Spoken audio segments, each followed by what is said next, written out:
नमस्ते सबैजनालाई। अ,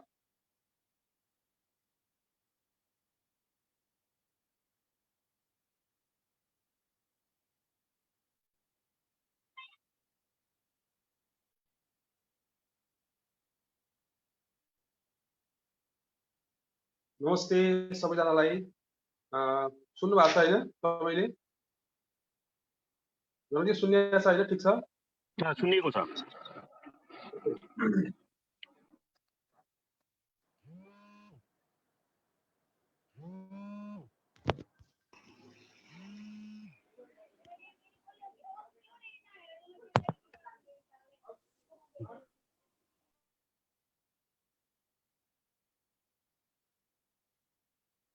जेसिआई 20,000 को आयोजनामा हामीले हरेक दिन जेठ 30 गतेदेखि यो देशव्यापी पहुँच गर्ने कार्यक्रम सुरुवात गरेका छौँ र आज पनि हामी जेसिआई 20,000 को आयोजनामा एकजना विशिष्ट व्यक्तित्वसँग बसेर छलफल र बहस गर्दैछौँ। यहाँ सबैलाई सबैभन्दा पहिला जेसिआई 20,000 को तर्फबाट म हार्दिक स्वागत गर्न चाहन्छु। यो डिजिटल प्लेटफर्ममा धेरै साथीहरू जोडिनु भएको छ र हामीले निरन्तर रूपमा दैनिक जसो बिहान एकजना विशिष्ट व्यक्तित्वसँग बसेर हामीले छलफल गर्दै आइरहेका छौँ। आज हामीसँग नेपाली कङ्ग्रेसका केन्द्रीय सदस्य, प्रखर युवा वक्ता, राष्ट्रिय सभाका पूर्व सदस्य, संविधान सभाका पूर्व सदस्य आदरणीय व्यक्तित्व बद्री पाण्डेजी यहाँ जोडिसक्नु भएको छ र देशभरिबाट नेपाल जेसिसका विभिन्न शाखाहरूबाट शाखा अध्यक्षज्यूहरू, पूर्व शाखा अध्यक्षज्यूहरू, त्यसैगरी नेपाल जेसिसका राष्ट्रिय पदाधिकारीज्यूहरू, पूर्व राष्ट्रिय पदाधिकारीज्यूहरू लगायत विभिन्न शाखाका पदाधिकारीज्यूहरूको यहाँ उपस्थिति भइसकेको छ। यो बिचमा म जेसिआई 20,000 र जेसिआई 20,000 को पूर्व अध्यक्ष र यो देशव्यापी बहस कार्यक्रमको संयोजकको हिसाबले यहाँ सबैलाई हार्दिकतापूर्वक नमस्कार गर्दै यहाँहरूलाई स्वागत गर्न चाहन्छु र ढिला नगइकन म यो कार्यक्रमलाई अगाडि बढाउने मेरो अध्यक्ष वर्ष 2020 को अध्यक्ष डाइनामिक लिडर आदरणीय राज शर्मा पौडेलको अनुमतिले यो कार्यक्रमलाई अगाडि बढाउने चाहन्छु। यो कार्यक्रमको अध्यक्षता ग्रहण गरिदिनका लागि म जेसिआई 20,000 का अध्यक्ष वर्ष 2020 का अध्यक्ष आदरणीय जेसी रेशमराज शर्मा पौडेलज्यूलाई हार्दिक अनुरोध गर्दछु। त्यसै गरी यो कार्यक्रममा प्रमुख वक्ताको रूपमा रहिदिनका लागि म नेपाली कङ्ग्रेसका केन्द्रीय सदस्य, प्रखर युवा वक्ता, राष्ट्रिय सभाका पूर्व सदस्य, संविधान सभाका सदस्य आदरणीय व्यक्तित्व बद्री पाण्डेज्यूलाई म प्रमुख वक्ताको रूपमा यहाँ रहिदिनका लागि हार्दिक अनुरोध गर्न चाहन्छु। धेरै देशभरिबाट धेरै साथीहरू जोडिनु भएको छ।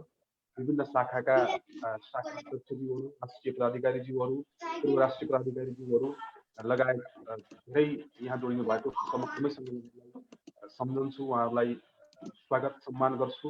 किनभने हाम्रो जेसिसमा यो हाम्रो कल्चर पनि हो, सम्झने, स्वागत सम्मान गर्ने। एकले अर्कालाई सम्मान गरियो भने त्यसको बिचमा विश्वास पैदा भएर हामी अगाडि बढ्छौँ भन्ने हाम्रो एउटा विश्वास पनि छ। त्यस कारणले पनि म सम्झन्छु। त्योभन्दा अगाडि कार्यक्रमको सुरुवात गर्न चाहन्छु।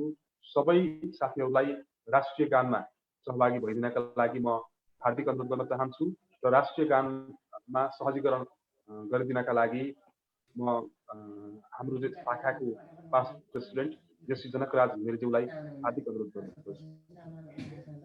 धन्यवाद पूर्व अध्यक्षज्यू। राष्ट्रिय गानमा सरिक भइदिनु हुन सम्पूर्णमा हार्दिक अनुरोध गर्दछु।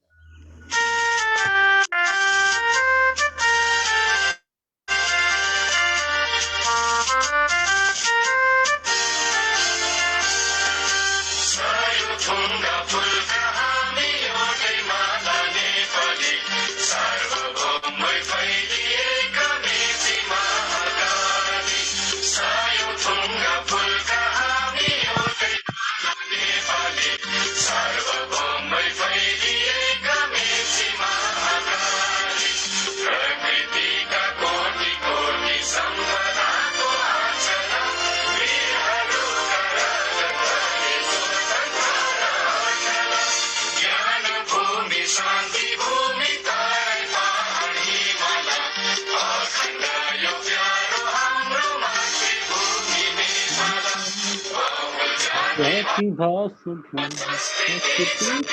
सालो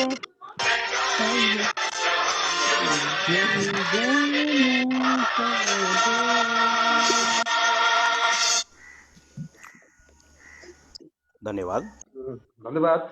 हामी सबैले राष्ट्रिय गानको सम्मान गर्दै यो राष्ट्रिय गानलाई सम्मान गऱ्यौँ। राष्ट्रिय गान बज्दा हामी सबैले सम्मान गरेर अगाडि बढ्यौँ।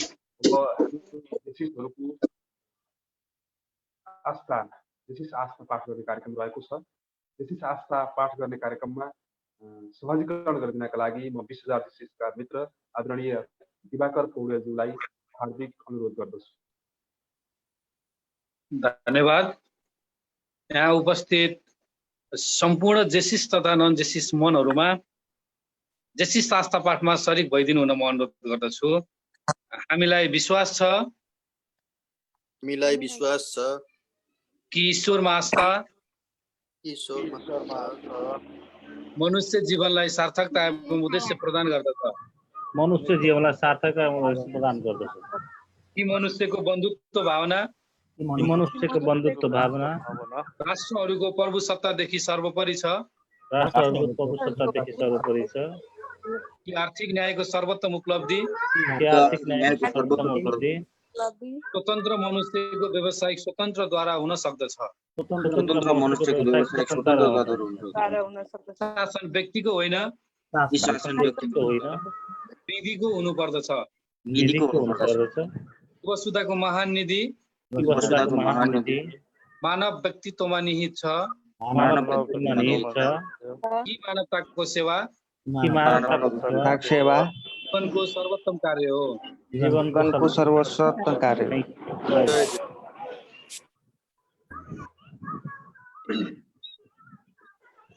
धन्यवाद छ जेसी दिवाकर पौडेल र जेसी जनकराज घिमिरे।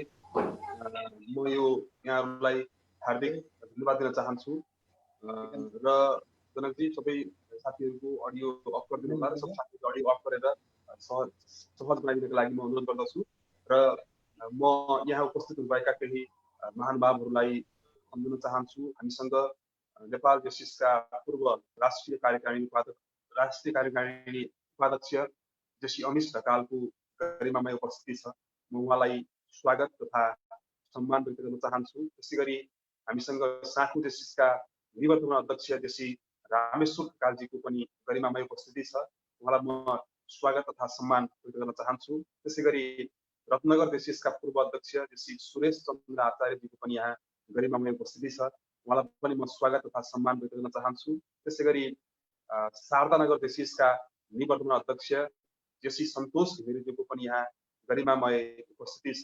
उहाँलाई पनि म स्वागत तथा सम्मान व्यक्त गर्न चाहन्छु। त्यसै गरी नेपाल जेसिसका राष्ट्रिय उपाध्यक्ष जेसीआई सिनेटर कञ्चन झाको यहाँ गरिमामय उपस्थिति छ।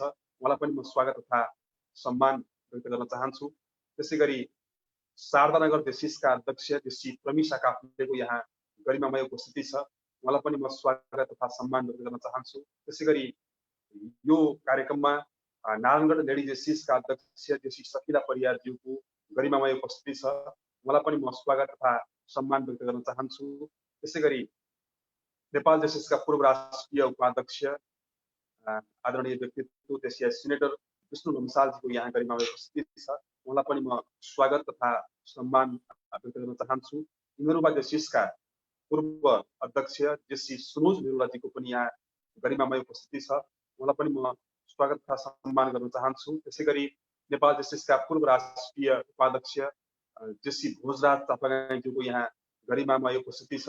उहाँलाई पनि म स्वागत तथा सम्मान व्यक्त गर्न चाहन्छु। त्यसै गरी दुहबी जेसिसका अध्यक्ष जेसी विमला सुवेदीज्यूको यहाँ गरिमामय उपस्थिति छ।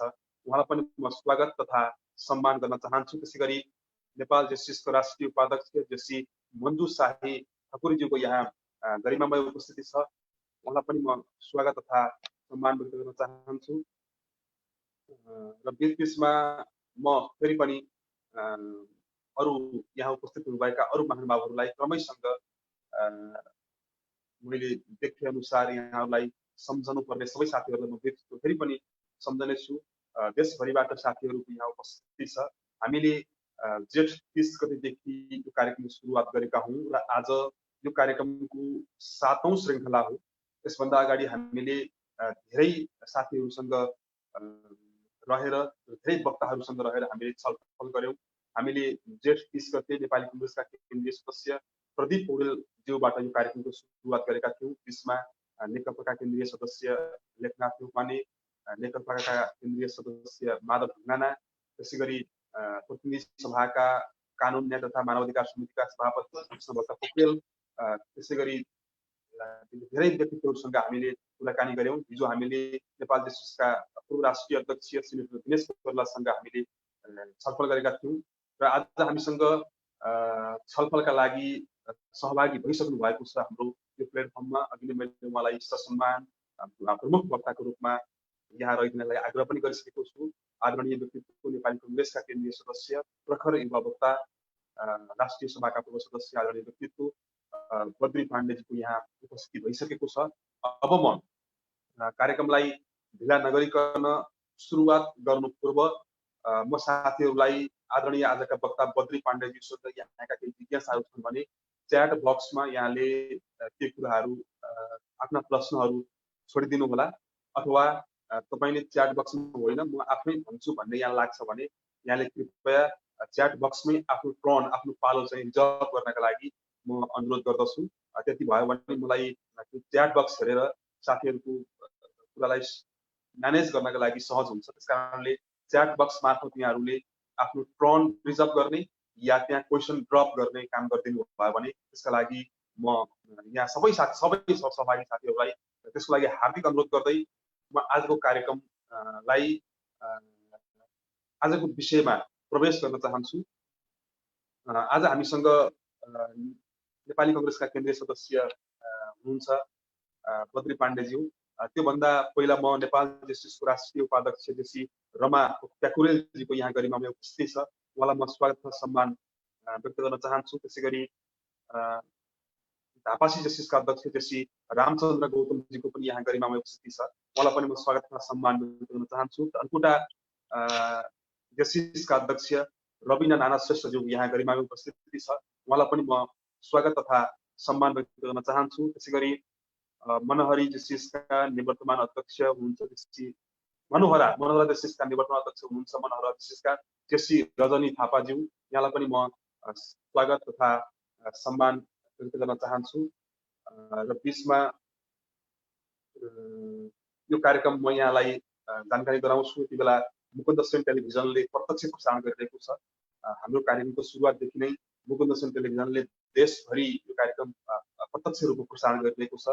मुकुन्द सेन टेलिभिजन मेरो टिभी नेटवर्कमा देशभरि 41 नम्बर च्यानलमा प्रसारण हुन्छ। चितौन, नवलपुर लगायत आसपासका क्षेत्रमा युनिक केबल टिभी मार्फत 19 नम्बर च्यानलमा मुकुन्द सेन टेलिभिजन प्रसारण हुन्छ। मुकुन्द सेन टेलिभिजन हेरेर बस्ने सम्पूर्ण दर्शकहरूलाई पनि म यहाँबाट सम्झन चाहन्छु। मुकुन्द सेन टेलिभिजनका प्रबन्ध निर्देशक मेरो प्रिय साथी असिफ गुरुङलाई पनि यो कार्यक्रमलाई महत्त्व ठानेर सुरुवातदेखि नै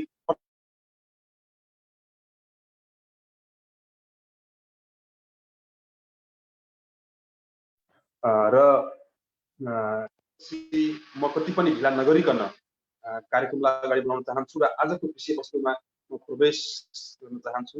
आजको विषयवस्तुमा प्रवेश गर्नु पूर्व म आदरणीय बद्री दाइलाई खास गरी हामी देशभरिका 18 देखि 40 वर्ष उमेर समूहका युवा साथीहरू नेपाल जस्टिसमा आबद्ध छौँ र देशभरि जस्टिस अभियानहरू सुरु गरिरहेका छौँ। युवा र राष्ट्रलाई सर्वोपरि ठानेर विधिको शासनलाई हामी सर्वोपरि ठान्छौँ र विधिको शासनलाई सर्वोपरि ठानेर हामी अगाडि बढिरहेका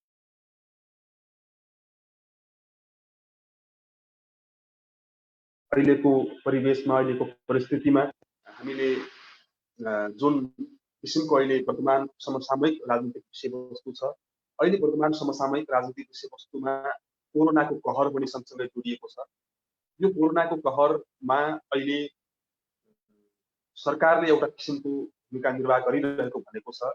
सँगसँगै तपाईँ प्रतिपक्षी दलको एउटा प्रमुख नेता पनि भएको हिसाबले नेपाली कांग्रेसले कोरोनालाई नियन्त्रणमा लिनका लागि कस्तो खालको पहल गरिरहेको छ, सरकारलाई उसले कस्तो सहयोग गरिरहेको छ, यहाँहरूले गरेको सहयोग सरकारका लागि पर्याप्त छ कि छैन, या सरकार र यहाँहरूका बीचमा प्रतिपक्षी दलका बीचमा चाहिँ यो महामारीको सन्दर्भमा एकमत एकजुट छ कि छैन, यो विषयमा हामी जान्न चाहन्छौँ आदरणीय बद्री दाइ।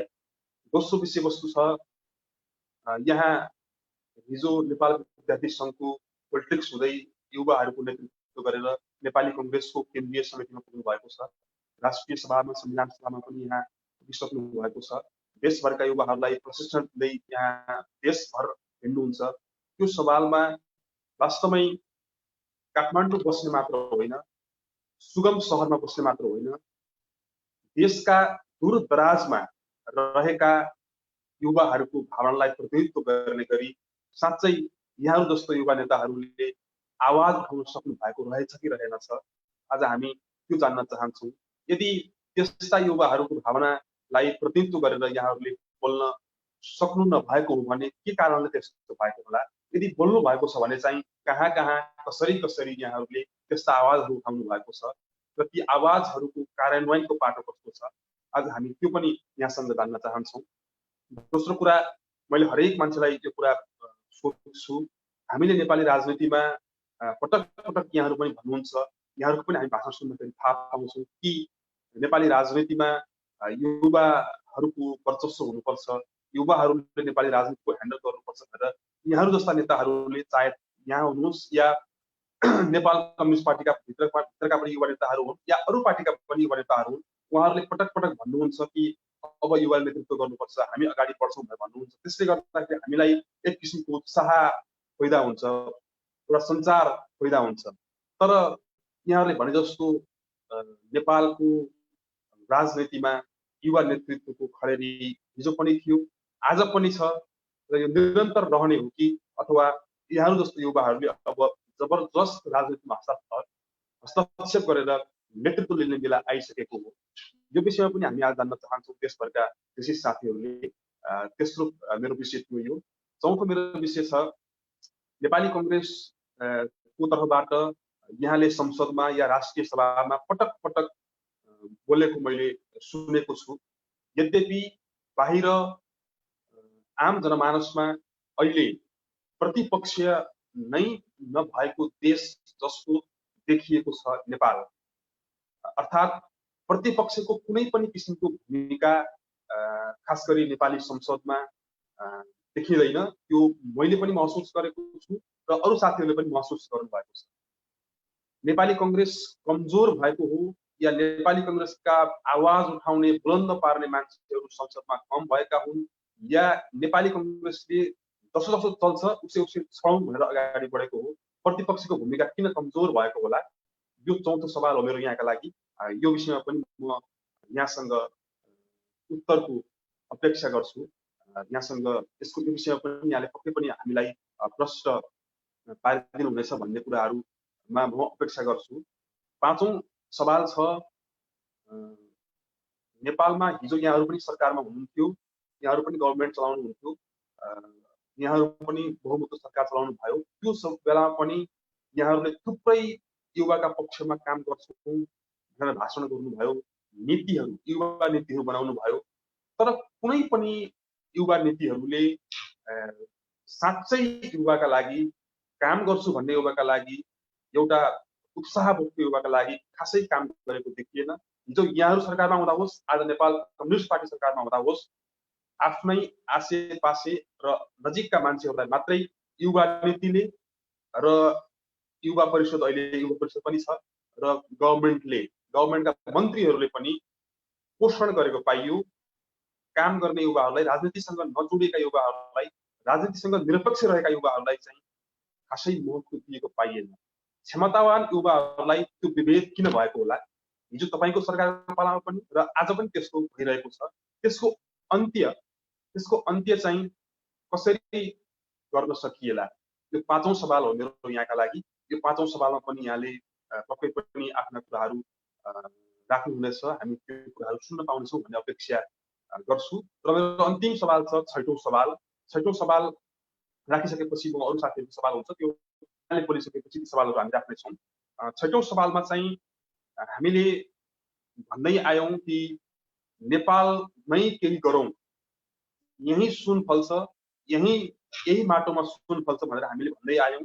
तपाईँहरूले पनि भाषण गर्दाखेरि ठाउँ ठाउँमा त्यो कुरा भन्नुभयो। तर सुन कसरी फलाउने हो नेपाल, त्यसको विधि प्रक्रिया के हो, त्यसको नीति के हो, त्यो कसरी कार्यान्वयन गर्ने हो, युवाहरूलाई विदेश नजाऊ भन्ने, विदेश जानबाट रोक्न खोज्ने, तर यहाँ केही पनि दिन नसक्ने, यो स्थिति कहिलेसम्म रहन्छ?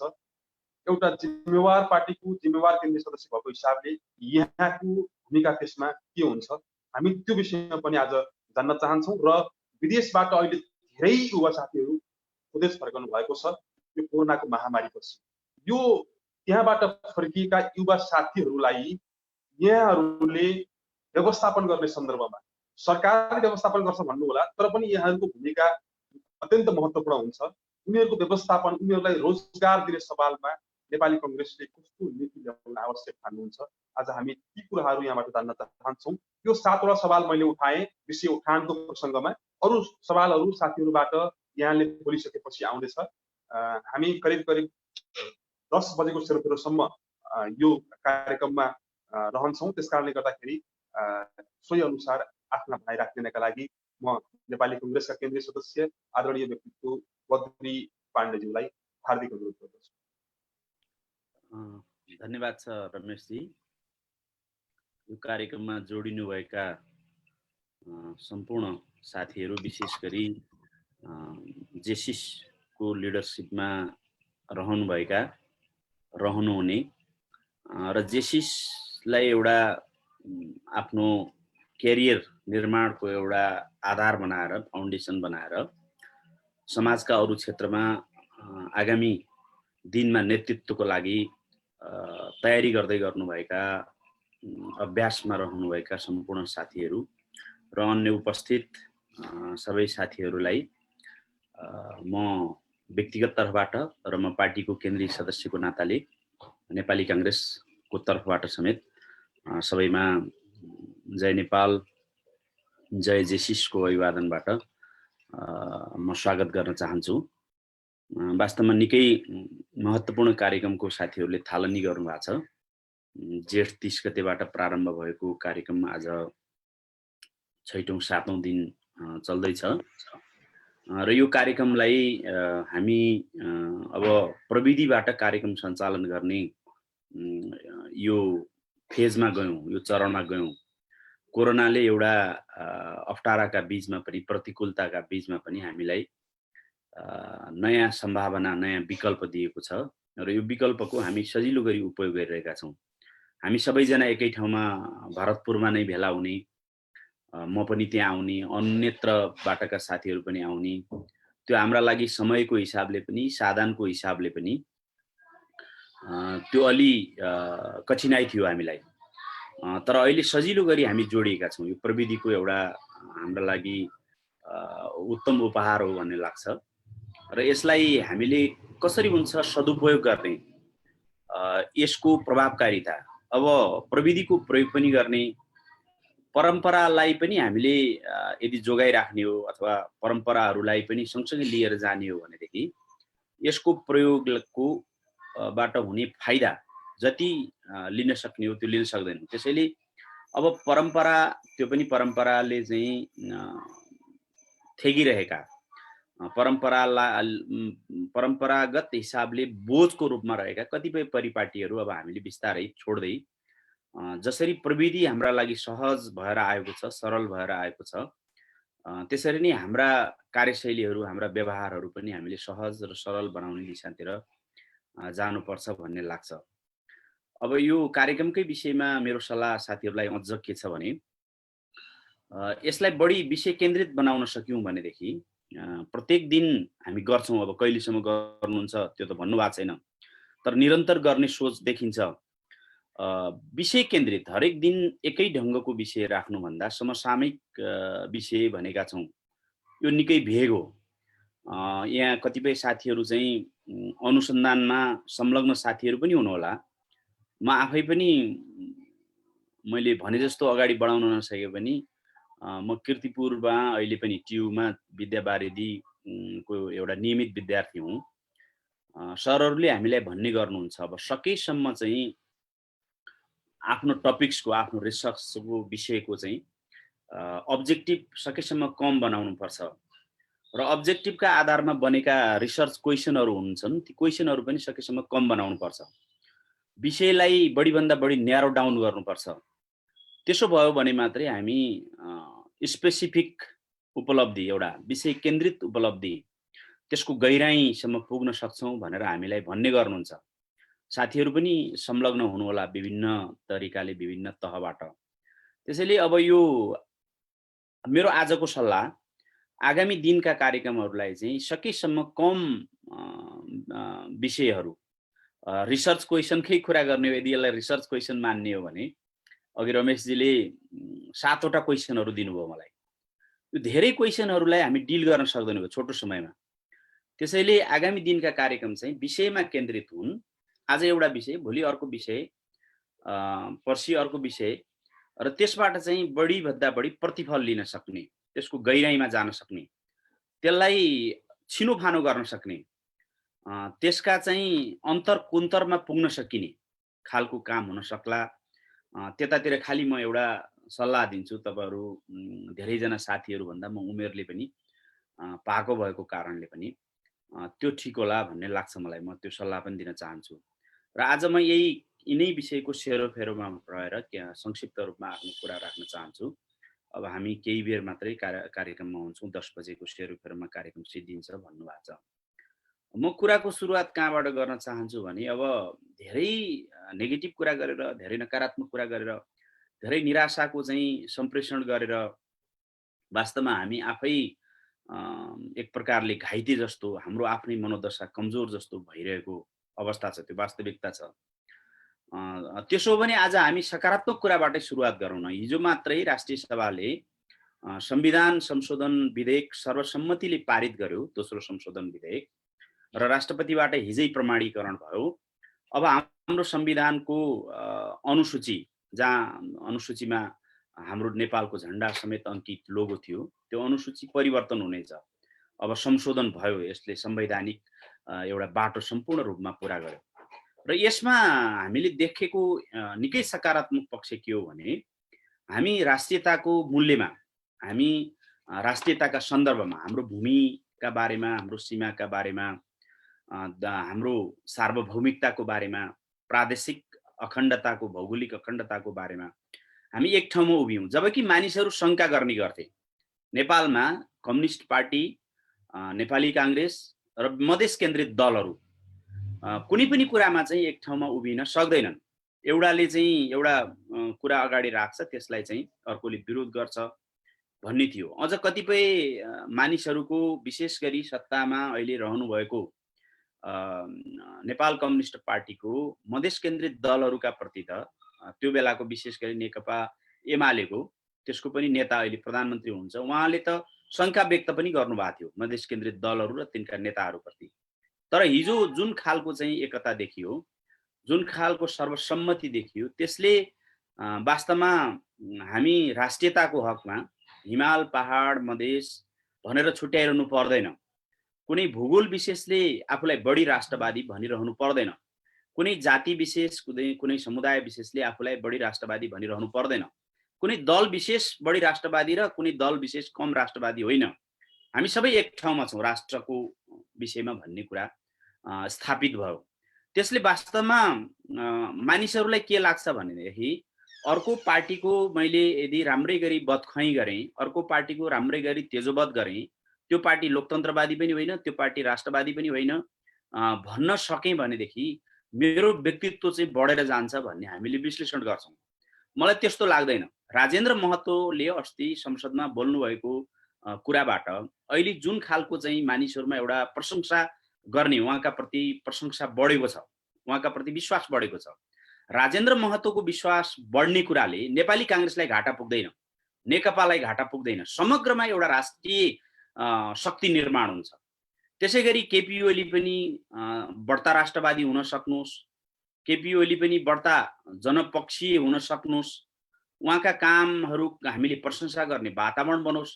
त्यसले कांग्रेसलाई घाटा भइरहेको हुँदैन त्यसले समग्रमा राजनीतिलाई राजनीतिक नेतृत्वलाई र एउटा राष्ट्रिय शक्ति निर्माण भइरहेको हुन्छ भन्ने लाग्छ मलाई।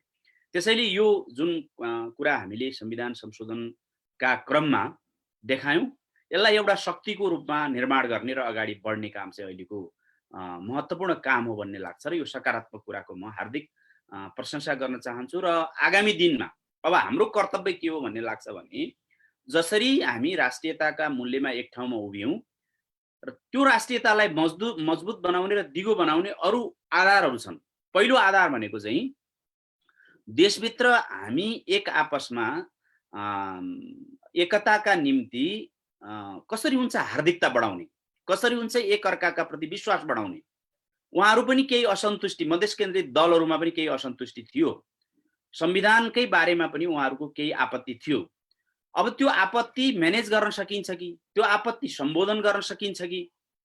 अब अहिले देखिएको यो एकतालाई हामीले व्यवहारमै बलियो दर्बिलो बनाएर लान सकिन्छ कि? राष्ट्रिय एकताका निम्ति एक ठाउँमा उभिने खालको वातावरण बनाएर जान सकिन्छ कि भन्ने ढङ्गले पनि सोच्नुपर्छ। त्यो सोच्ने काम चाहिँ मुख्य गरी राजनीतिको नेतृत्व हामीले जतिसुकै कुरा गरे पनि सत्तामा जो छ, जसले सरकारको नेतृत्व गरिरहेको छ उसले गर्ने हो।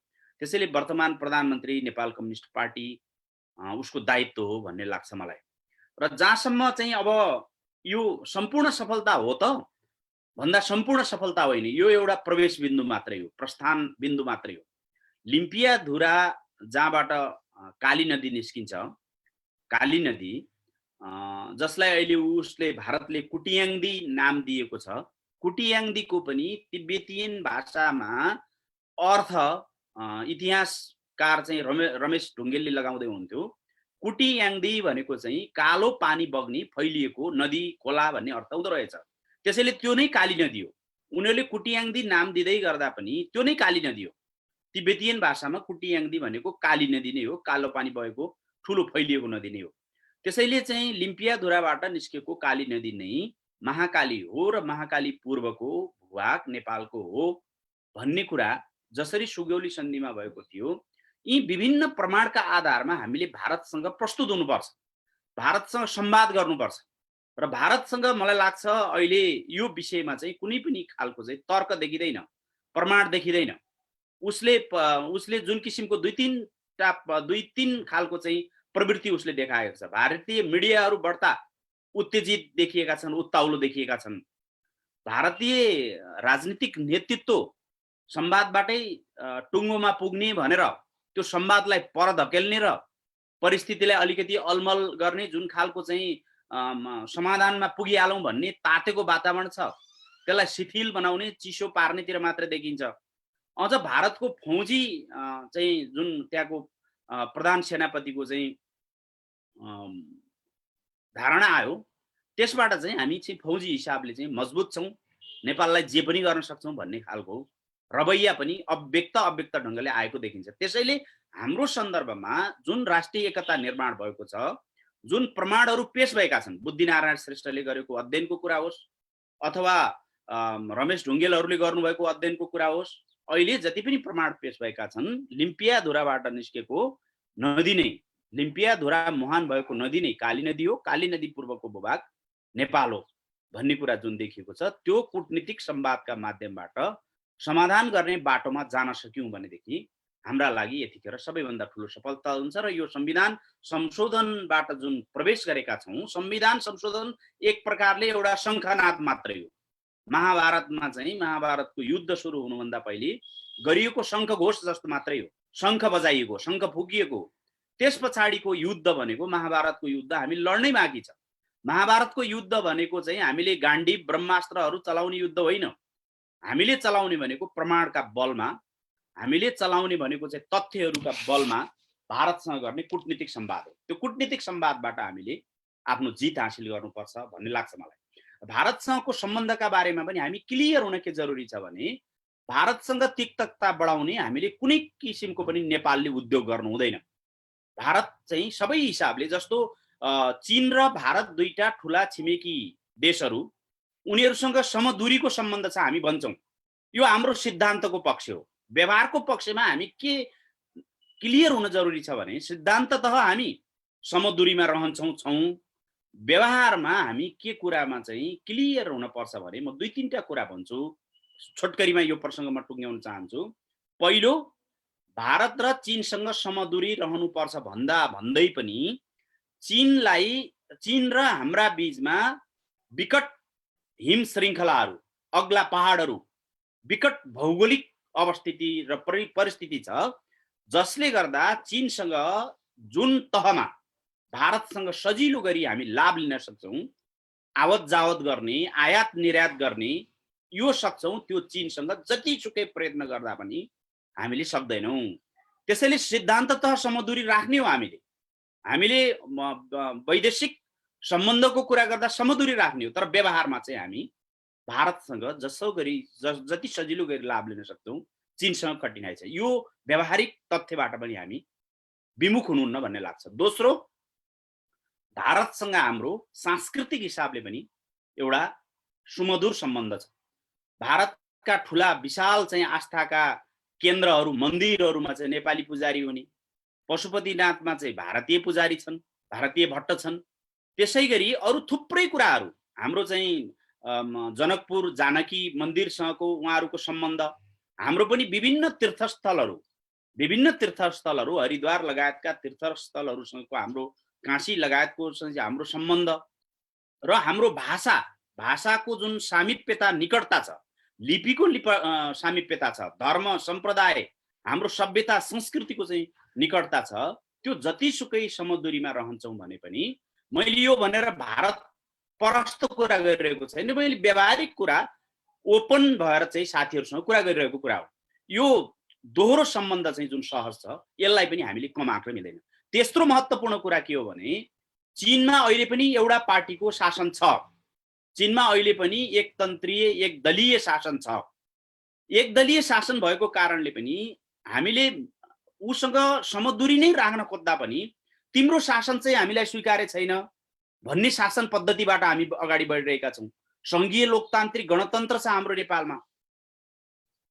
चीनमा त गणतन्त्र त छ, तर एक दलमा आधारित चिनिया कम्युनिस्ट पार्टीमा आधारित चाहिँ गणतन्त्र छ। लोकतन्त्र छैन, त्यहाँ प्रेस स्वतन्त्रता छैन, मानव अधिकारको ग्यारेन्टी छैन, पारदर्शिताको कुरा त्यहाँ थाहा पाइँदैन। हामीले त्यहाँ के भइरहेको छ भन्ने कुरा पनि देख्न सक्दैनौँ। त्यसकारणले पनि शासन व्यवस्थाको दृष्टिकोणले पनि भारतसँगको हाम्रो सम्बन्ध यो 3टा कोणबाट चाहिँ नजिक देखिन्छ। त्यसैले भारतको फेरि पनि के हो भने उसँग हाम्रो धेरै सङ्गत भएको कारणले, धेरै निकटता भएको कारणले उसको थिचोमेचो पनि बढी छ। हामीले सुस्तामा होस्, कालापानीमा होस्, उसको थिचोमेचो बेहोरिरहेका छौँ। इलाममा, सिमानाहरूमा, विभिन्न ठाउँमा थिचोमिचो बेहोरिरहेका छौँ। त्यसैले उसको थिचोमिचो हामीले चाहिँ त्यसलाई नसहने गरी त्यस विरुद्ध चाहिँ हामी चाहिँ नेपाललाई एक ठाउँमा उभ्याएर भारतसँग कूटनीतिक लडाइँमा, कूटनीतिक संवादमा कुनै पनि हिसाबले तलब नपर्ने गरी नेपालले प्रस्तुत हुनुपर्छ र भारतको थिचोमिचोको अन्त्य गर्नुपर्छ, तर भारतसँगको मित्रतालाई चाहिँ निरन्तरता दिनुपर्छ। यो कोणबाट चाहिँ यतिखेर संविधान संशोधन विधेयक हामीले सर्वसम्मतिले पास गरेका छौँ। यसलाई थप राष्ट्रिय शक्ति निर्माण गर्ने एउटा अवसरको रूपमा अगाडि बढाएर भारतले चाहिँ अहिले जुन आनाकानी गरेको छ, ढिलासुस्ती गरिरहेको छ, कोरोना पछि भन्दैछ, भारतको प्रधानमन्त्रीको आह्वानमा सार्क राष्ट्रका सरकार प्रमुखहरू यो अनलाइनकै माध्यमबाट बैठक बस्न सक्ने, हाम्रो प्रधानमन्त्री स्वयं विदेशी भूमिमा गएर उपचार गराइरहेको बेला त्यहीँबाट चाहिँ क्याबिनेटको बैठक, मन्त्री परिषदको बैठक सञ्चालन गर्न सक्ने, उहाँहरूका बीचमा जन्मका बेला विभिन्न अवसरमा चाहिँ औपचारिक अनौपचारिक संवाद चाहिँ यो अनलाइनका माध्यमबाट, प्रविधिका माध्यमबाट हुन सक्ने, नेपालका बारेमा एउटै बैठकले समाधान नहोला, कालापानी, लिम्पियाधुरा र लिपिलोकको विषय एउटै बैठकमा सम्पन्न नहोला, तर अहिले तत्काल प्रधानमन्त्री तहको, परराष्ट्र मन्त्री तहको अथवा टोली बनाएर टोलीका तहको बीचको एउटा बैठक, 2टा बैठक, त्यस्ता दर्जनौं बैठक बस्नु पर्ला। ती बैठकको प्रारम्भ किन गर्न सकिन्छ? त्यसमा नेपालको सरकारले भने जस्तो तदारुकता किन नदेखाउने र भारतको सरकार तयार किन नहुने? यो तयार हुनुपर्छ र यो बाटोबाट यतिखेर नेपाल एक ठाउँमा उभिएको बेला र हाम्रा प्रमाणहरू चाहिँ विज्ञहरूले प्राविधिकहरूले पनि अगाडि सारिरहेको बेला यसलाई छिनोफानो गर्नुपर्छ। यो एउटा सकारात्मक बाटोमा हामी प्रवेश गरेका छौँ। त्यो प्रवेश बिन्दुबाट चाहिँ हामी अब सफलताको उत्कर्षमा शिखरमा पुग्नुपर्छ भन्ने लाग्छ मलाई। म यो आग्रह गर्न चाहन्छु पहिलो। दोस्रो चाहिँ कोरोनाका विषयमा अब साथीहरू सबै जानकार हुनुहुन्छ, निकै अपडेट रहनु भएको छ, हामीभन्दा धेरै अपडेट हुनुहुन्छ। यो विशेष गरी के देखियो भनेदेखि ठुलो गैर जिम्मेदारी देखिएको छ सरकारका तर्फबाट। र म सँगै जोडेरै के आग्रह गर्न चाहन्छु भने हिजो मात्रै प्रधानमन्त्रीले राष्ट्रिय सभामा बोल्ने क्रममा सजिलो गरी यो के अरे कोरोना भन्ने कुनै ठुलो रोग नै होइन भन्न पनि अप्ठ्यारो लाग्ने गरी ट्रम्पले, अमेरिकाको राष्ट्रपति ट्रम्पले बोलेका कतिपय विषयहरू विश्वभरि अहिले विवादका विषयका रूपमा रहेका छन्। उनको र WHO का बीचको जुवारी, अमेरिका र चीनका बीचको चाहिँ चलेको जुवारी र उहाँले चाहिँ त्यहाँका सन्दर्भमा दिएका अभिव्यक्तिहरूले ठुलो विवादको एउटा पात्रको रूपमा रहेका छन्। नेपाल हाम्रो सानो देश हो, चर्चा चाहिँ ट्रम्पको जस्तो चर्चा चाहिँ हामीले केपी ओलीको चर्चा विश्वभरि गराउन हाम्रो देशको चाहिँ सामर्थ्य, क्षमता, हाम्रो देशको चाहिँ सीमाले हामी सक्दैनौँ। जुन खालको चाहिँ हाम्रो क्षमताको सीमा छ त्यसले सक्दैनौँ। यदि त्यो हुने भइदिएको भए, ट्रम्पकै जस्तो चाहिँ हाम्रा प्रधानमन्त्रीको कुरा विश्वव्यापी पुग्ने भएको भए वास्तवमा ठुलो लज्जाबोध हामीलाई हुन्थ्यो। मैले कुनै आग्रह पूर्वाग्रह राखेर भनेको होइन कि सारा विश्व चाहिँ आतंकित भएको छ यतिखेर कोरोनाबाट। WHO आतंकित भएको छ। वैज्ञानिकहरू, ठुला वैज्ञानिकहरू, ठुला अध्ययन केन्द्रहरू, अनुसन्धान केन्द्रहरू चाहिँ यो विषयमा चाहिँ स्पष्ट हुन सकेका छैनन्। WHO ले आज एउटा धारणा दिइरहेको हुन्छ, अलि दिनपछि फेरि अर्को धारणा दिन्छ। औषधि पत्ता लागिसकेको अवस्था छैन। उहाँले सजिलो गरी चाहिँ जुन कुरा व्यक्त गरिरहनु भएको छ, जसरी हाछ्यौँ दुई चार पटक हाछ्यौँ गरेर चाहिँ भगाउन सक्छौँ भन्ने कुरा होस्, अथवा चाहिँ औषधि उपचारका सन्दर्भमा बेसार लगायतको जुन सिफारिस उहाँले गर्नुभएको छ, यी कुराले वास्तवमा एउटा चाहिँ अन्तर्राष्ट्रिय बेइज्जत, अहिले राष्ट्रिय बेइज्जतकै तहमा छौँ। यदि ट्रम्पकै जस्तो चाहिँ त्यो कुरा विश्वव्यापी बनिदिएको भए अन्तर्राष्ट्रिय बेइज्जत हामीले बेहोर्नु पर्छ। त्यो पनि प्रधानमन्त्रीले गएर कहाँ बोल्नुहुन्छ भने संसदभित्र बोल्नुहुन्छ। संसद भनेको चाहिँ प्रधानमन्त्रीलाई खबरदारी गर्ने अथवा प्रधानमन्त्रीलाई ट्र्याकमा हिँडाउने, कुनै पनि सरकारलाई ट्र्याकमा हिँडाउने संसदै पहिलो थलो हो। न प्रधानमन्त्रीलाई न्यायपालिकाले त्यसरी निर्देशित गर्न सक्छ, न अरू कुनै कुराले निर्देशित गर्न सक्छ। प्रधानमन्त्रीलाई जन्माउने थलो पनि संसद हो, प्रधानमन्त्रीलाई बिदाबारी गर्ने थलो पनि संसद हो। सबैभन्दा बढी गम्भीर, संवेदनशील, सचेत भएर एउटा कठघरामा उभिए जस्तो गरी सरकार प्रमुखले, कार्यकारी प्रमुखले चाहिँ संसदमा प्रस्तुत हुनुपर्छ। त्यो संसदीय परिपाटीको एउटा चाहिँ अभ्यास पनि हो, संसदीय परिपाटीको एउटा मूल्य, मान्यता र मर्यादा पनि हो। तर संसदभित्र उहाँ यसरी चाहिँ बोल्नुहुन्छ कि, यसरी चाहिँ प्रस्तुत हुनुहुन्छ कि संसद भनेको केही पनि होइन भन्ने ढङ्गले। त्यसको कारण, त्यसको चाहिँ एउटा चाहिँ वैज्ञानिक कारण चाहिँ खोतल्दै जाने हो भने के देखिन्छ भने संसदमा उहाँको प्रचण्ड बहुमत छ। हिजो राष्ट्रिय सभामा बोल्नुभयो, राष्ट्रिय सभामा चाहिँ विपक्षीका चाहिँ 9 जना सांसद मात्रै छन्। 59 जनामा 50 जना चाहिँ नेकपाका सांसदहरू छन् राष्ट्रिय सभाभित्र। प्रतिनिधि सभाभित्र पनि लगभग चाहिँ 2/3 होल्ड गर्नुहुन्छ प्रधानमन्त्रीले। अनि प्रधानमन्त्री त्यहाँ आउनुभयो भनेपछि हामीलाई समानुपातिकको लिस्टमा राख्ने मान्छे आउनुभयो, हामीलाई प्रत्यक्षको टिकट दिने मान्छे आउनुभयो, हामीलाई मन्त्री बनाउन सक्ने हैसियतको व्यक्ति आउनुभयो, व्यक्तित्व आउनुभयो, पार्टीभित्र उहाँले ठाउँ दिनुहुन्छ भन्ने ढङ्गले संसदका सदस्यहरू प्रस्तुत भइदिँदा नतमस्तक हुँदाखेरि जुन हाम्रो शासकीय स्वरूप छ, हाम्रो संविधान छ, जुन किसिमले चाहिँ शक्ति पृथकीकरणको सिद्धान्तमा आधारित हाम्रो चाहिँ संविधान छ, त्यसले व्यवस्थापिका, कार्यपालिका र न्यायपालिका तीनटामा चाहिँ शक्ति सन्तुलनको स्थिति निर्माण हुनुपर्छ, भइरहनुपर्छ भन्ने मान्यता राख्छ। कार्यपालिकाले पनि मनपरी गर्न खोज्यो भने त्यसलाई चेक एन्ड ब्यालेन्स गर्ने काम न्यायपालिका र व्यवस्थापिकाले गर्छन्, अथवा व्यवस्थापिकाले चाहिँ त्यस्तो ज्यादती केही गर्न थाल्यो, व्यवस्थापिका पनि गलत बाटोमा गयो भने त्यसलाई चेक एन्ड ब्यालेन्स गर्ने काम पनि कसले गर्न सक्छ भने न्यायिक कोणबाट, संवैधानिक कोणबाट न्यायपालिकाले गर्छ। र त्यसै गरी चाहिँ कार्यपालिकालाई पनि नियन्त्रण र सन्तुलन गर्ने काम गर्छ भन्ने जुन सिद्धान्त छ, त त्यो सिद्धान्तलाई चाहिँ उहाँले व्यवस्था गरेको देखिन्छ। र व्यवस्थापिकालाई हेपे जस्तो व्यवस्थापिकाभित्रका सांसदलाई संसदका सदस्यहरूलाई चाहिँ उहाँले चाहिँ सम्पूर्ण हिसाबले चाहिँ व्यवस्था गरे जस्तो, उनीहरूलाई डोमिनेट गरे जस्तो भनेको व्यक्तिको कुरा होइन, सांसदहरूको कुरा होइन कि सिङ्गो व्यवस्थापिकालाई उहाँले चाहिँ हेपेको जस्तो देखिन्छ र त्यहाँ गएर जे बोले पनि हुन्छ, जसरी प्रस्तुत भए पनि हुन्छ भन्ने कुराले सिङ्गो सिस्टमलाई नै वास्तवमा सिस्टममाथि नै प्रश्न चिन्ह आएको देखिन्छ।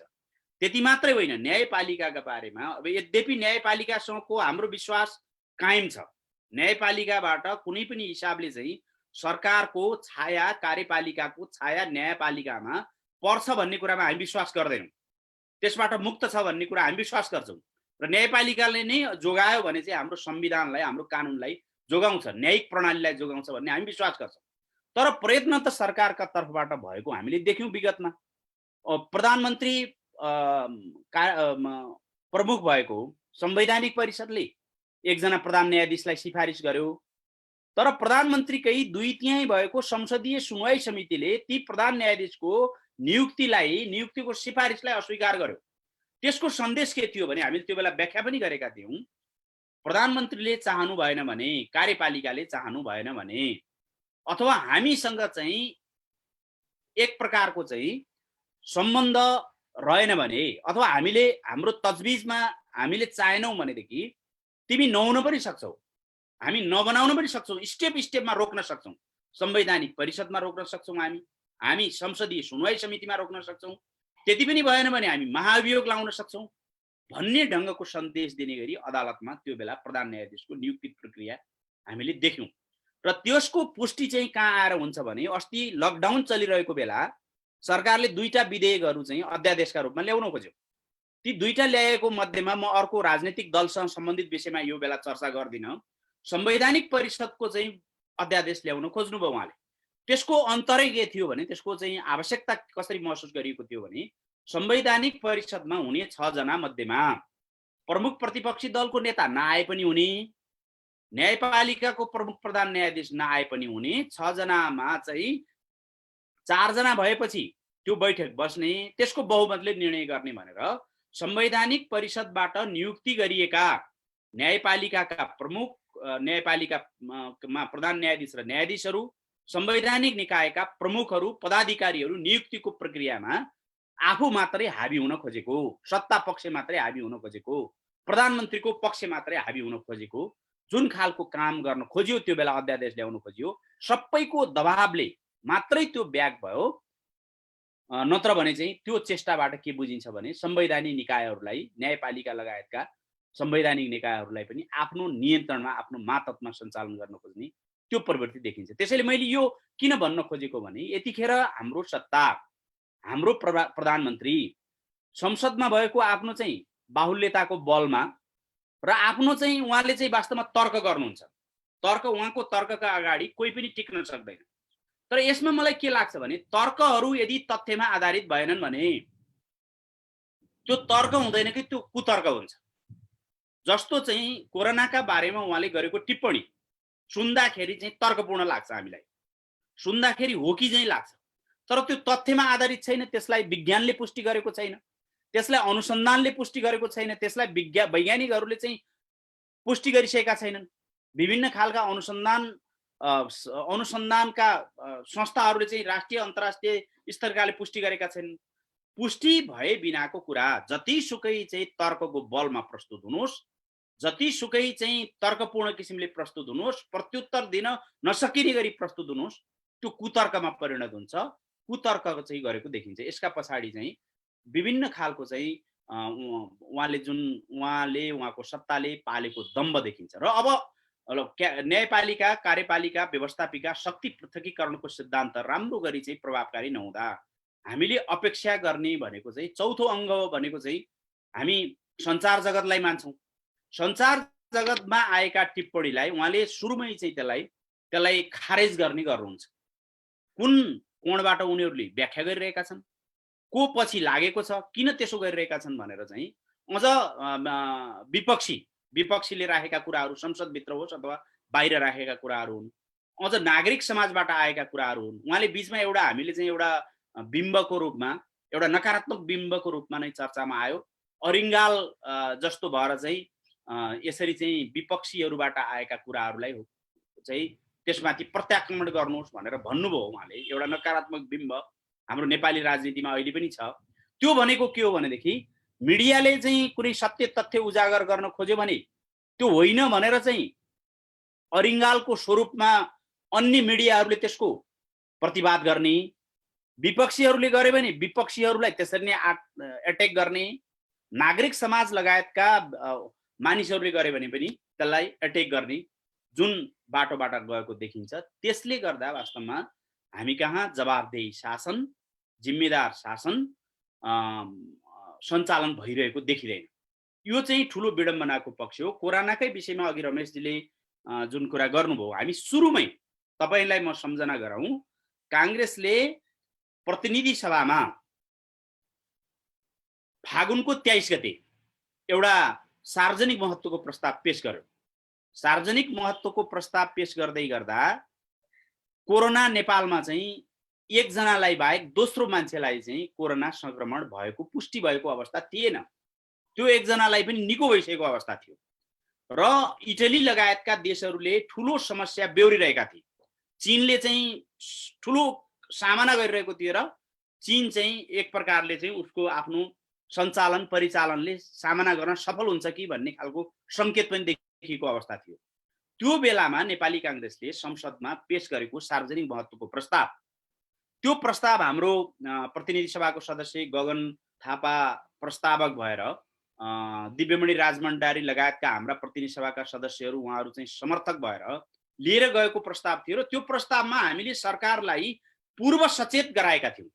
सरकार चाहिँ कोरोनाको विषयमा यसलाई सामना गर्ने सन्दर्भमा असफल होस् भन्ने कोणबाट होइन, विरोधका लागि विरोध गर्ने कोणबाट होइन, हामीले यो सरकार सफल होस्, कोरोना सामना गर्न नेपाल हामी चाहिँ सक्षम हौँ भन्ने ढङ्गले चाहिँ त्यो प्रस्तावलाई तपाईँहरूले दोहोऱ्याएर हेर्नुभयो अथवा प्रतिनिधि सभाको त्यो रेकर्ड खोलेर चाहिँ भिडियो रेकर्ड खोलेर हेर्नुभयो भने पनि हाम्रा प्रस्तावक समर्थक मान्ने सदस्यहरूले विकल्पहरू समेत दिएर कसरी हाम्रा चाहिँ स्वास्थ्य संस्थाहरूलाई परिचालन गर्न सकिन्छ, कसरी जनशक्तिलाई परिचालन गर्न सकिन्छ, बाहिरबाट भित्रिन सक्ने कोरोनालाई कसरी चाहिँ सामना गर्न सकिन्छ, त्यसबाट जोगिन सकिन्छ भन्ने खालको विभिन्न विकल्पहरू समेतको प्रस्ताव सरकारलाई रचनात्मक ढङ्गले सहयोग हुने गरी हामीले त्यो प्रस्ताव पेश गर्यौँ र त्यो प्रस्ताव पेश गरेको आज चाहिँ फागुन 23 भने अब यति समय आइसक्यो, तपाईँ हामी जानकार छौँ।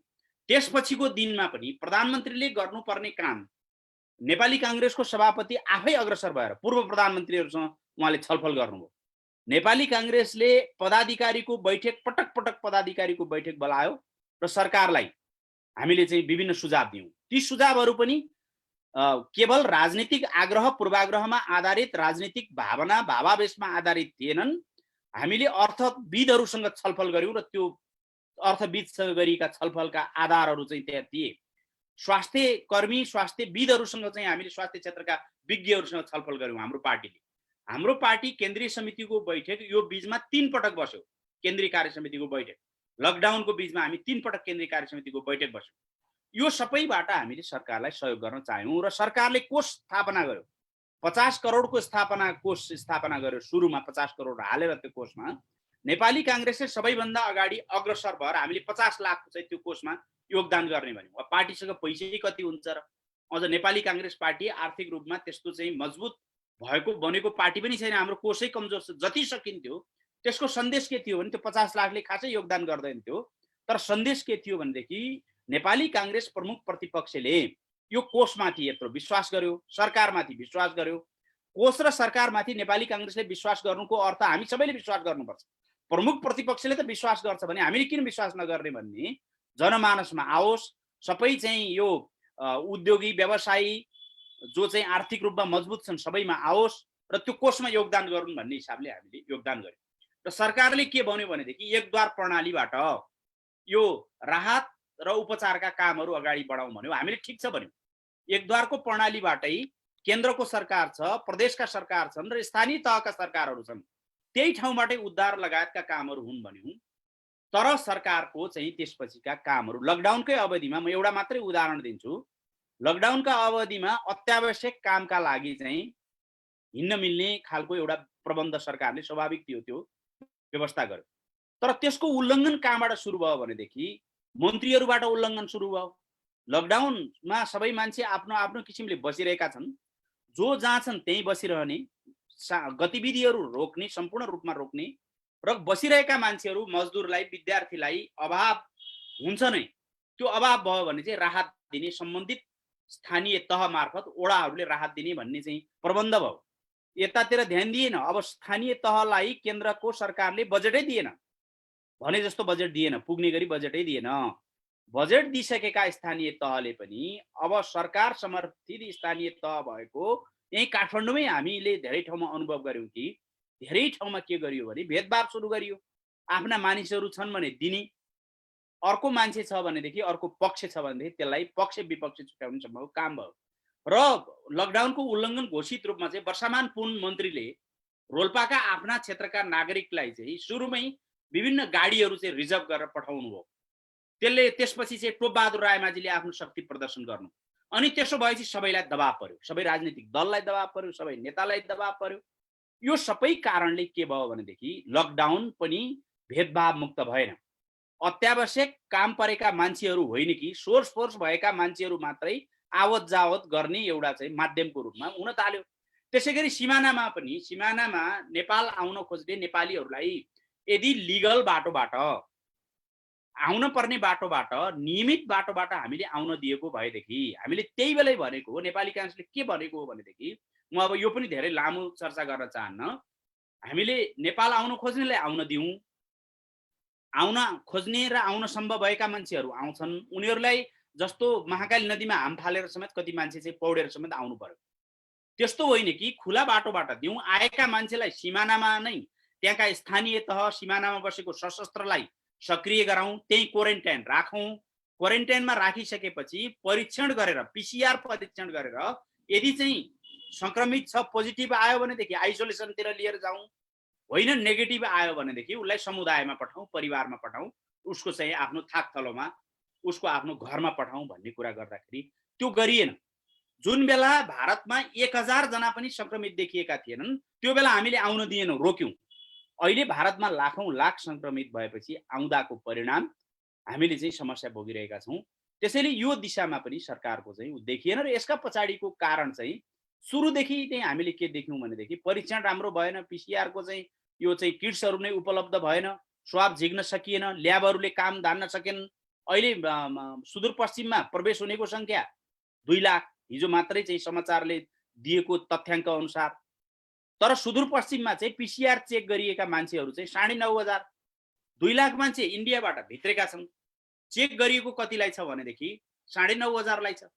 त्यसो भएपछि स्वाभाविक रूपमा चाहिँ हामीले यसलाई नियन्त्रण गर्ने बाटो लिन सकेनौँ। त्यसका पछाडिको कारण के थियो भनेदेखि, त्यसका पछाडिको कारण सुरुमै जुन स्वास्थ्य उपकरण खरिद गर्ने क्रममा जुन किसिमको चाहिँ भ्रष्टाचारको प्रयत्न भयो, मैले धेरै आग्रह पूर्वाग्रह राखेर भने जस्तो होला, साथीहरू सबै विज्ञ साथीहरू हुनुहुन्छ, अध्ययनशील साथीहरू हुनुहुन्छ, अहिलेका समाचारहरूसँग तथ्यहरूसँग चाहिँ अपडेट भएका साथीहरू हुनुहुन्छ।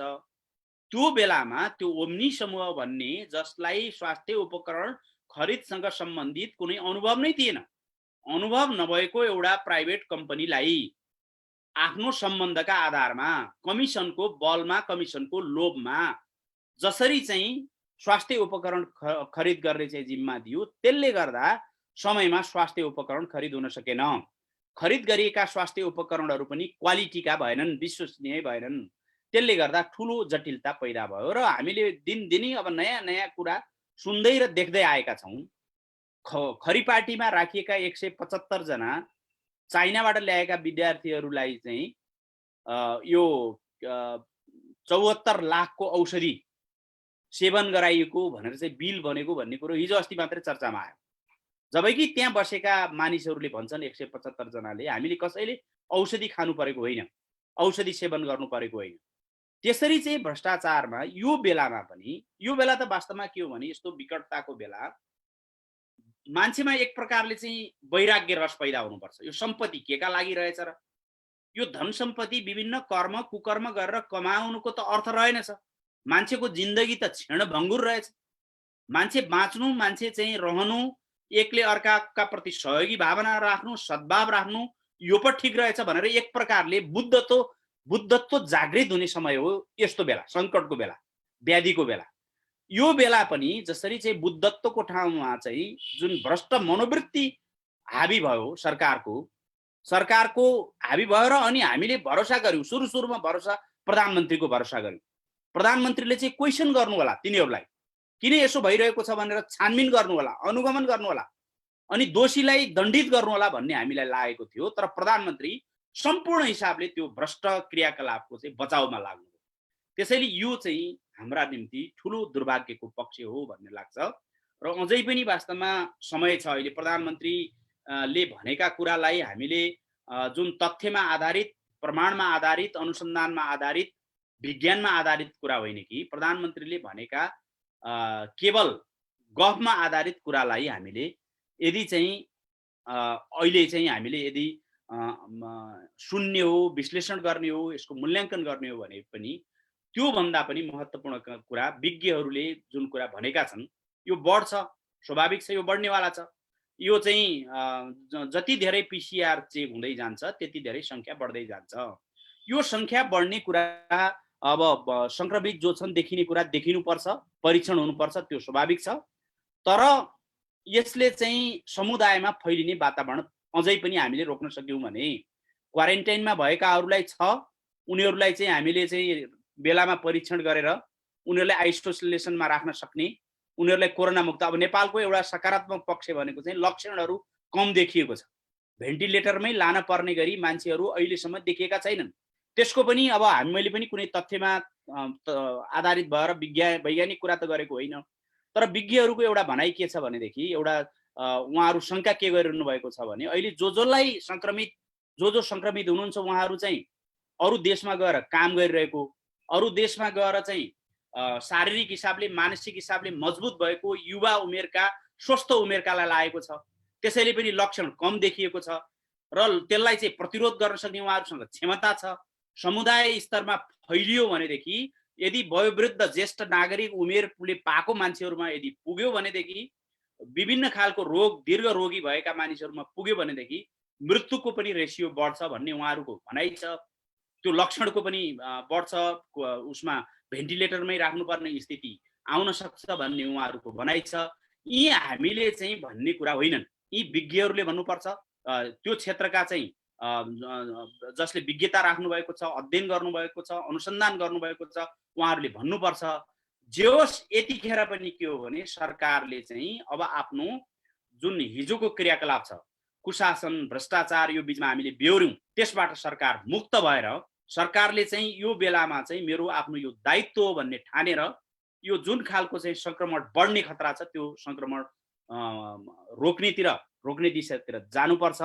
र सङ्क्रमण रोक्नु सँगसँगै अरू सावधानी के हुन सक्छ, स्वास्थ्य क्षेत्रका पूर्वाधारहरू के हुन सक्छन्, उपकरणहरू के हुन सक्छन्, स्वास्थ्य सामग्रीहरू के हुन सक्छन् भन्ने कुरामा पनि छलफल गर्नुपर्छ। र नेपाली काङ्ग्रेसले फेरि संसदमा फेरि अर्को सार्वजनिक महत्त्वको प्रस्ताव यो कोरोना नियन्त्रणका बारेमा यो मध्यावधि समीक्षा प्रकारको पनि हो, त्यो पेश गरेको छ। र त्यसमा चाहिँ संसद तयार हुनुपर्छ छलफल गर्न। र नेपाली काङ्ग्रेसले पनि जति पनि सुझाव सल्लाहहरू दिएको छ, अरू क्षेत्रबाट पनि जति पनि सुझाव सल्लाहहरू गएका छन्, स्वास्थ्य कर्मीहरूले जे मा आधारित भएर सुझाव सल्लाह दिनुभएको छ त्यसमा प्रधानमन्त्री तयार हुने, सरकार तयार हुने, दोषीहरूलाई कारबाही गर्ने, दण्डित गर्ने र चाहिँ एउटा जिम्मेदार सरकारको हिसाबले अगाडि बढ्ने हो भनेदेखि फेरि पनि हामी यसलाई नियन्त्रणमा लिन सक्छौँ भन्ने लाग्छ। र यो सन्दर्भमा यही नै म कुरा आग्रह गर्न चाहन्छु। र अब अरू धेरै कुरा रमेशजीले उठाउनु भएका धेरै कुरामा अब म धेरै समय नलिकन 4-5 मिनटभित्र आफ्नो कुरा आग्रह गर्न चाहन्छु। वास्तवमा युवा पुस्ताका बारेमा ठुलो अपेक्षा छ बाहिर राजनीतिमा। युवा पुस्ताहरू अगाडि आएदेखि भन्ने चाहिँ मलाई किन लाग्छ भनेदेखि यो जुन पुस्ता अहिले चाहिँ राजनीतिमा मुख्य नेतृत्वमा छ त्यो पुस्ताका प्रति चाहिँ विगतलाई हेरेर, विशेष गरी 46 साल पछिको परिवर्तनपछि जुन नेतृत्व चाहिँ हामीले चाहिँ सरकारमा पुर्यायौँ, सत्तामा पुर्यायौँ, पार्टीको चाहिँ मुख्य नेतृत्वमा पुर्यायौँ, त्यो नेतृत्व छँदैछ र त्यो पटक पटक चाहिँ टेस्ट भइसकेको तर त्यो अनुसारको चाहिँ उसले पर्फर्मेन्स दिन नसकेको कारणले चाहिँ युवा पुस्ताका प्रति चाहिँ मान्छेहरूको आकर्षण छ। मेरो आफ्नो कुरा चाहिँ के छ भने यो आकर्षणलाई हामीले जोगाइराख्नुपर्छ। सँगसँगै हामीले के पनि गर्नुपर्छ भन्ने मलाई लाग्छ भनेदेखि हामी युवा पुस्ताका मानिसहरूले पनि हामीले पनि आफूले पनि तयारी गर्नुपर्छ। युवा पुस्ता भनेर चाहिँ निशर्त ढङ्गले शर्तै नराखिकन युवा पुस्ताका प्रतिको अपेक्षा पनि यो अतिवाद हुन सक्छ। यो पनि भोलि असफलतातिर चाहिँ हामी उन्मुख हुने एउटा कडी हुन सक्छ। त्यस कारणले युवा पुस्ताप्रति विश्वास त गर्ने हो, युवा पुस्तालाई राजनीतिमा स्थापित गर्ने हो, युवा पुस्तालाई भूमिका दिने हो, तर युवा पुस्तामा चाहिँ केही कुरा चाहिँ हामीले चाहिँ पूर्व शर्तका रूपमा अगाडि राख्नुपर्छ। त्यो भनेको चाहिँ मेरो ठाउँबाट हेर्दाखेरि त्यस्तो युवाहरूलाई चाहिँ हामीले अगाडि ल्याउनुपर्छ कि ती युवाहरूमा चाहिँ दुईटा पक्ष, दुईटा तत्त्वहरू चाहिँ आवश्यक हुन्छ। पहिलो चाहिँ इमानदारिता हो भन्ने लाग्छ मलाई। इमानदारिता यदि रहेन भने हामी जतिसुकै कुरा गरौँ राजनीतिमा र कुनै पनि ठाउँको नेतृत्व गर्ने व्यक्तिमा, पात्रमा त्यो इमानदारिता भएन भनेदेखि राजनीतिलाई दुरुपयोग गर्ने, सत्तालाई दुरुपयोग गर्ने, पदलाई दुरुपयोग गर्ने, आफ्नो व्यक्तिगत चाहना र आफ्नो व्यक्तिगत चाहिँ स्वार्थमा त्यसलाई प्रयोग गर्ने खालको प्रवृत्ति यदि भयो भनेदेखि त्यसले चाहिँ जतिसुकै कुरा गरे पनि हामीले प्रतिफल दिन सक्दैनौँ, हाम्रा अपेक्षाहरू चाहिँ सम्बोधन गर्न सक्दैनौँ। दोस्रो कुरा चाहिँ योग्यता हो भन्ने लाग्छ। इमानदारिता छ तर योग्यता भएन भनेदेखि हामीले भने जस्तो प्रतिफल दिन सक्दैनौँ। यो दुईटा कुराको चाहिँ प्राप्ति कसरी गर्न सकिन्छ? अब यो जेसिसमा लाग्नुभएका साथीहरूका प्रति मेरो विशेष भरोसा किन छ भने हामी धेरैवटा कार्यक्रममा, जेसिसका कार्यक्रममा सहभागी हुने अवसर पाएका छौँ। तपाईहरुमा एउटा चाहिँ प्रजातान्त्रिक अभ्यास, यो जेसिसमा चाहिँ जुन खालको अभ्यास हामीले देखेका छौँ, बेलामा अधिवेशन गर्ने, बेलामा चाहिँ बैठकहरू गर्ने, विभिन्न खालका चाहिँ विधानका प्रबन्धहरू, तपाईहरुको आफ्नो जुन विधान छ, विधानका प्रबन्धहरूलाई परिपालना गर्ने र विशेष गरी अहिले प्रजातान्त्रिक अभ्यास संसारभरि नै यो अभ्यास चाहिँ एउटा सफल अभ्यासको रूपमा चाहिँ स्थापित भएको अवस्थामा यो अभ्यासै चाहिँ कुनै पनि समाजलाई सभ्य समाजका रूपमा स्थापित गर्न, शासनलाई पारदर्शी र जवाबदेही शासनका रूपमा स्थापित गर्न सफल भएको यो अभ्यास भएको कारणले तपाईहरु चाहिँ यहाँ रहनुभएका साथीहरूले यो वातावरण बनाउनु पर्छ भन्ने लाग्छ मलाई। भनेको त्यतातिर तपाईहरु दत्तचित्त भएर लागेको पनि देख्छु म। जेसिसको नेतृत्वमा पनि पुग्ने, सँगसँगै कुनै न कुनै व्यवसायलाई अँगाल्ने, व्यवसायलाई अँगालेको कारणले आत्मनिर्भर हुने, आत्मनिर्भर भएको कारणले आफ्नो अभ्यासलाई, आफ्नो स्वाभिमानलाई, आफ्नो स्वतन्त्रतालाई र आफ्नो चाहिँ एउटा आफ्नै ढङ्गले निर्णय गर्ने, सो विवेकले निर्णय गर्ने, आफ्नो रेसनललाई, आफ्नो विवेकलाई स्थापित गर्ने दिशामा चाहिँ तपाईहरु उन्मुख भएको देख्छु मैले। त्यो खालको अभ्यास चाहिँ अब हामी राजनीतिमा पनि स्थापित गरौँ, दलहरुमा पनि हामीले चाहिँ एउटा हस्तक्षेपको माध्यमबाट, सार्थक हस्तक्षेपको माध्यमबाट स्थापित गरौँ। राजनीतिक दलका कार्यकर्ताहरूलाई पनि तपाईहरुले जुन अभ्यास गर्दै हुनुहुन्छ त्यही अभ्यासको माध्यमबाट आत्मनिर्भर हुने र आफ्नो अभ्यासलाई, आफ्नो क्यारियरलाई, आफ्नो क्षमतालाई अगाडि बढाउने र त्यही आधारमा वास्तवमा मैले अघि नै भनेका दुईटा कुरालाई, इमानदारिता र योग्यतालाई स्थापित गर्नका लागि त्यो आधार चाहिन्छ, त्यो बाटो चाहिन्छ। त्यो बाटोबाट अगाडि जाने कुरा चाहिँ अहिलेको महत्त्वपूर्ण पक्ष हो भन्ने लाग्छ मलाई। त्यसो भयो भनेदेखि युवा पुस्ता स्थापित गर्ने र युवा पुस्ता स्थापित भएपछि हामीले त्यसबाट लिने प्रतिफल लिन सक्ने, त्यो प्रतिफल लिन सक्ने सन्दर्भमा चाहिँ यो बाटोबाट जान ठिक हो भन्ने लाग्छ। र अहिलेको एउटा मात्रै कुरा भनेर अब म टुङ्ग्याउन चाहन्छु, एउटा खतरा चाहिँ के महसुस भइरहेको छ यतिखेर भने सत्ता पक्षसँग मानिसहरूको मोहभङ्ग भएको स्थिति देखिन्छ। नेकपाको जुन सरकार छ योसँग मोहभङ्ग भएको स्थिति देखिन्छ। त्योसँग मोहभङ्ग भइसकेपछि अब मान्छेको मोह चाहिँ त्यसपछिको शक्ति, वैकल्पिक शक्ति भनेको चाहिँ प्रमुख प्रतिपक्ष हो। प्रमुख प्रतिपक्षका पक्षमा नेकपा भन्दा नेपाली कांग्रेस ठीक भन्ने त त्यो हामीले पनि महसुस गर्छौं। हामीसँग प्रत्यक्ष कुरा गर्ने मानिसहरू र हाम्रा कार्यकर्ताहरू होइन कि आम मान्छेको पनि विभिन्न माध्यमबाट हामीले त्यो चाहिँ उहाँहरूको चाहिँ धारणा हामी लिने कोसिस गर्छौं। नेकपा भन्दा नेपाली कांग्रेस बरु ठीक भन्ने स्थिति त भएको छ, तर नेपाली कांग्रेसै ठीक हो भन्ने खालको व्यापक आकर्षण बढेको चाहिँ छैन। त्यो सत्य म स्वीकार गर्छु। यो भनेको के खतरा हो भनेदेखि सत्ता पक्ष पनि ठीक छैन, नेपाली कांग्रेस पनि पुरा ठीक छैन भन्ने खालको जुन ग्यापको बीचमा मान्छेहरूले यो व्यवस्थाका प्रति, यो संविधानका प्रति, यो हाम्रो जुन सिस्टम छ यो सिस्टमका प्रति चाहिँ मानिसहरूको क्वेसन उठ्नु भनेको यो वास्तवमा यो व्यवस्थाका लागि पनि एउटा खतरा हो। हाम्रो धेरै मानिसहरूले सङ्घर्ष गरेर शहीद भएर बलिदान गरेर ल्याएको संविधानका प्रतिको पनि प्रश्न हो। त्यसैले यो ग्याप चाहिँ सबैभन्दा ठुलो खतरा हो भन्ने लाग्छ। यो खतरामा खेल्न खोज्छन् धेरै तत्त्वले।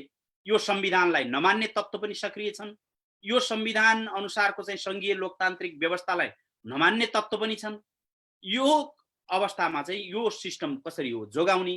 तपाईँ हामी त के कुरामा जानकार छौँ भने हामी लोकतन्त्रमा विश्वास गर्ने, पारदर्शितामा विश्वास गर्ने, जवाबदेहितामा विश्वास गर्ने, लोकतान्त्रिक परिपाटी र अभ्यासमा विश्वास गर्ने। तपाईँ हामीलाई के विश्वास छ भनेदेखि यो संघीय लोकतान्त्रिक गणतन्त्रात्मक जुन शासन पद्धति छ यो शासन पद्धति भनेको नेपालको सबैभन्दा पछिल्लो लेटेस्ट शासन पद्धति हो। संसारभरिको अभ्यासलाई हेर्दा पनि सफल शासन पद्धति हो। आज जति पनि देशहरू उन्नति र प्रगतिको शिखरमा पुगेका छन् यही माध्यमबाट उनीहरू उन्नति र प्रगतिको शिखरमा पुगेका छन्। कतिपय देशमा चाइनाले गरेको आर्थिक उन्नतिलाई त देखेका छौँ हामीले, तर चाइनाभित्र मान्छेको मूल्य कस्तो छ, मानवीय मूल्य के छ, त्यहाँ मानवताको स्थिति के छ, मानव अधिकारको स्थिति के छ, प्रेस स्वतन्त्रताको स्थिति के छ, मान्छे रियलमै भित्रैदेखि सुखी र शान्त छ कि छैन, ऊ भित्रैदेखि चाहिँ त्यहाँ खुसी छ कि छैन भन्ने कुराको मान्छेको ह्याप्पिनेसको बारेमा, मानवताको ह्याप्पिनेसको बारेमा त हामीले मापन गरेका छैनौँ, किनकि त्यहाँ त बन्द व्यवस्था छ। अरू देशहरू प्रजातान्त्रिक देशहरूमा विकृति होलान्, विसङ्गति होलान्, कमजोर होलान्, तर त्यहाँ मापन भएको छ, मूल्याङ्कन भएको छ। त्यसैले हाम्रो बुझाइ, हाम्रो पुस्ताको बुझाइ के हो भने लोकतन्त्रबाट मात्रै खुसी र सुखी जनता नागरिक सम्भव छ, त्यो सभ्य समाज सम्भव छ भन्ने हाम्रो निचोड भएपछि हाम्रो कर्तव्य के पनि हो, हामी युवा पुस्ताको कर्तव्य के पनि हो भने यही संघीय लोकतान्त्रिक गणतन्त्रलाई बलियो बनाउने।